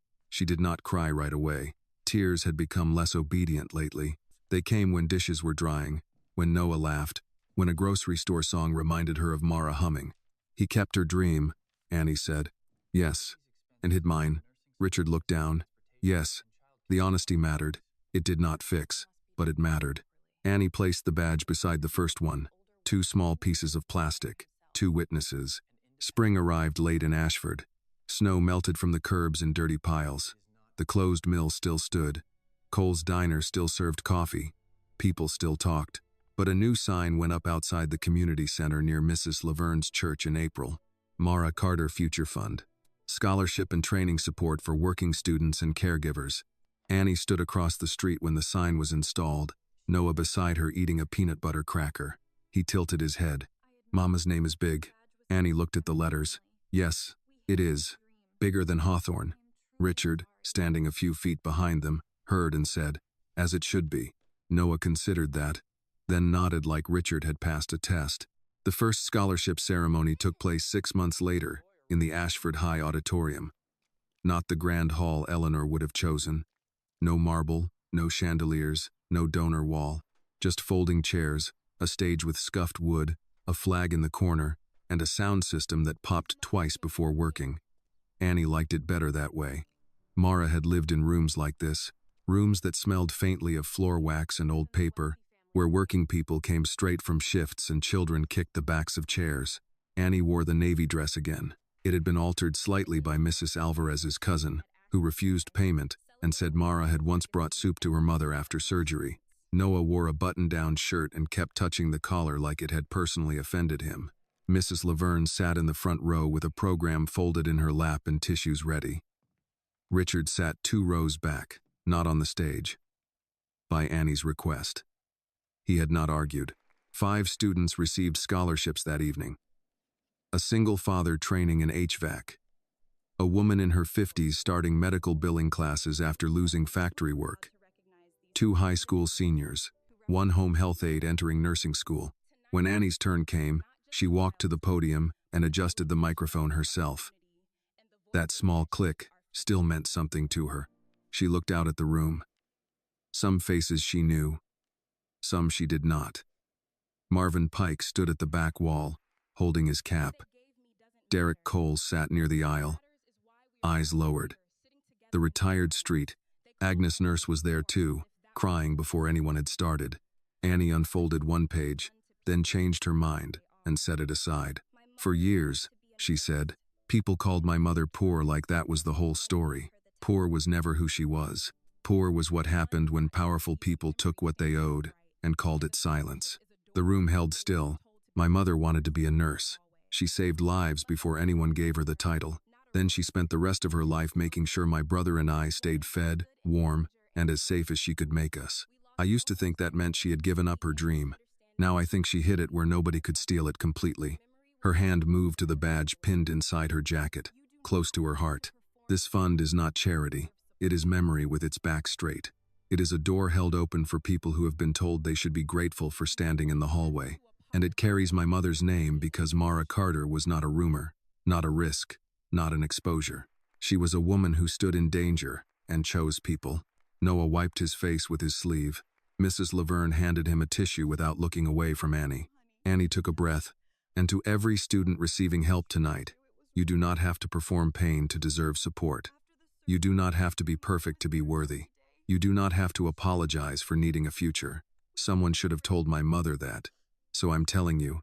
The applause began slowly, then rose. Annie did not look for Eleanor. Eleanor was not there. Her absence did not matter. For once, the room was not arranged around the person who had done harm. After the ceremony, people lined up to speak to Annie. Some thanked her. Some told stories about Mara. Some apologized badly. Annie accepted what she could and let the rest fall. Derek approached last. I should have stood up for you, he said. Yes, I should have stood up for Mara too. Yes, I don't know how to make that right. Annie looked at him for a long moment.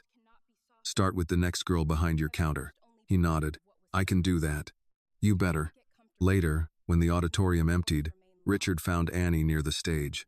Noah was helping Mrs. Laverne gather programs, pretending not to listen. Richard said, You were right. About what? Too many things to list comfortably. This time Annie did smile a little. He looked toward the banner with Mara's name. My father used to say he owed a debt he could never pay. He was right. Richard nodded.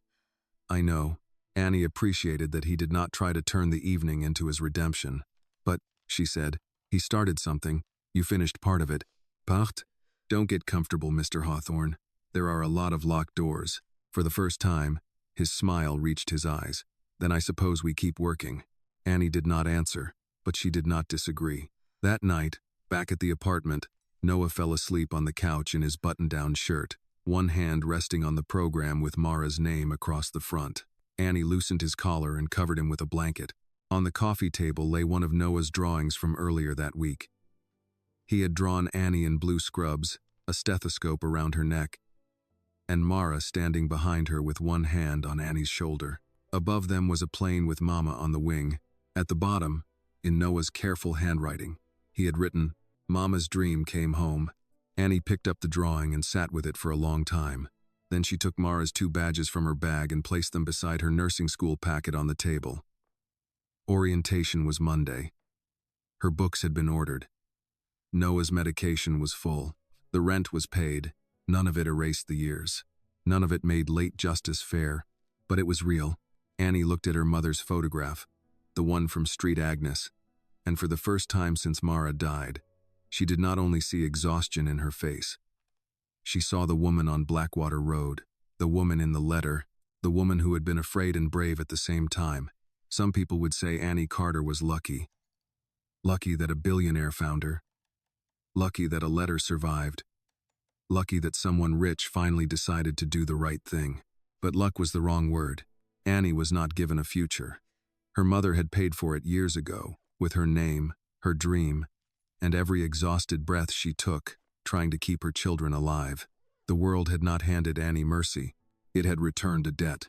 And in the quiet of the warm apartment, with Noah breathing steady on the couch and Mara's name printed where no one could laugh it away, Annie finally let herself believe the door was open, not all the way, but enough to walk through. The lesson of Annie Carter's story is that justice should never be mistaken for charity.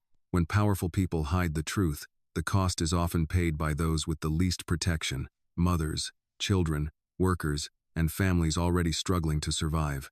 Mara Carter's sacrifice reminds us that quiet courage still matters, even when no one applauds it, and Annie's fight shows that a stolen future can still be reclaimed. Real kindness is not giving people what makes us feel generous. It is returning what was owed, speaking the truth, and making sure the next child does not have to suffer in silence. This video is a work of fiction created with the assistance of artificial intelligence.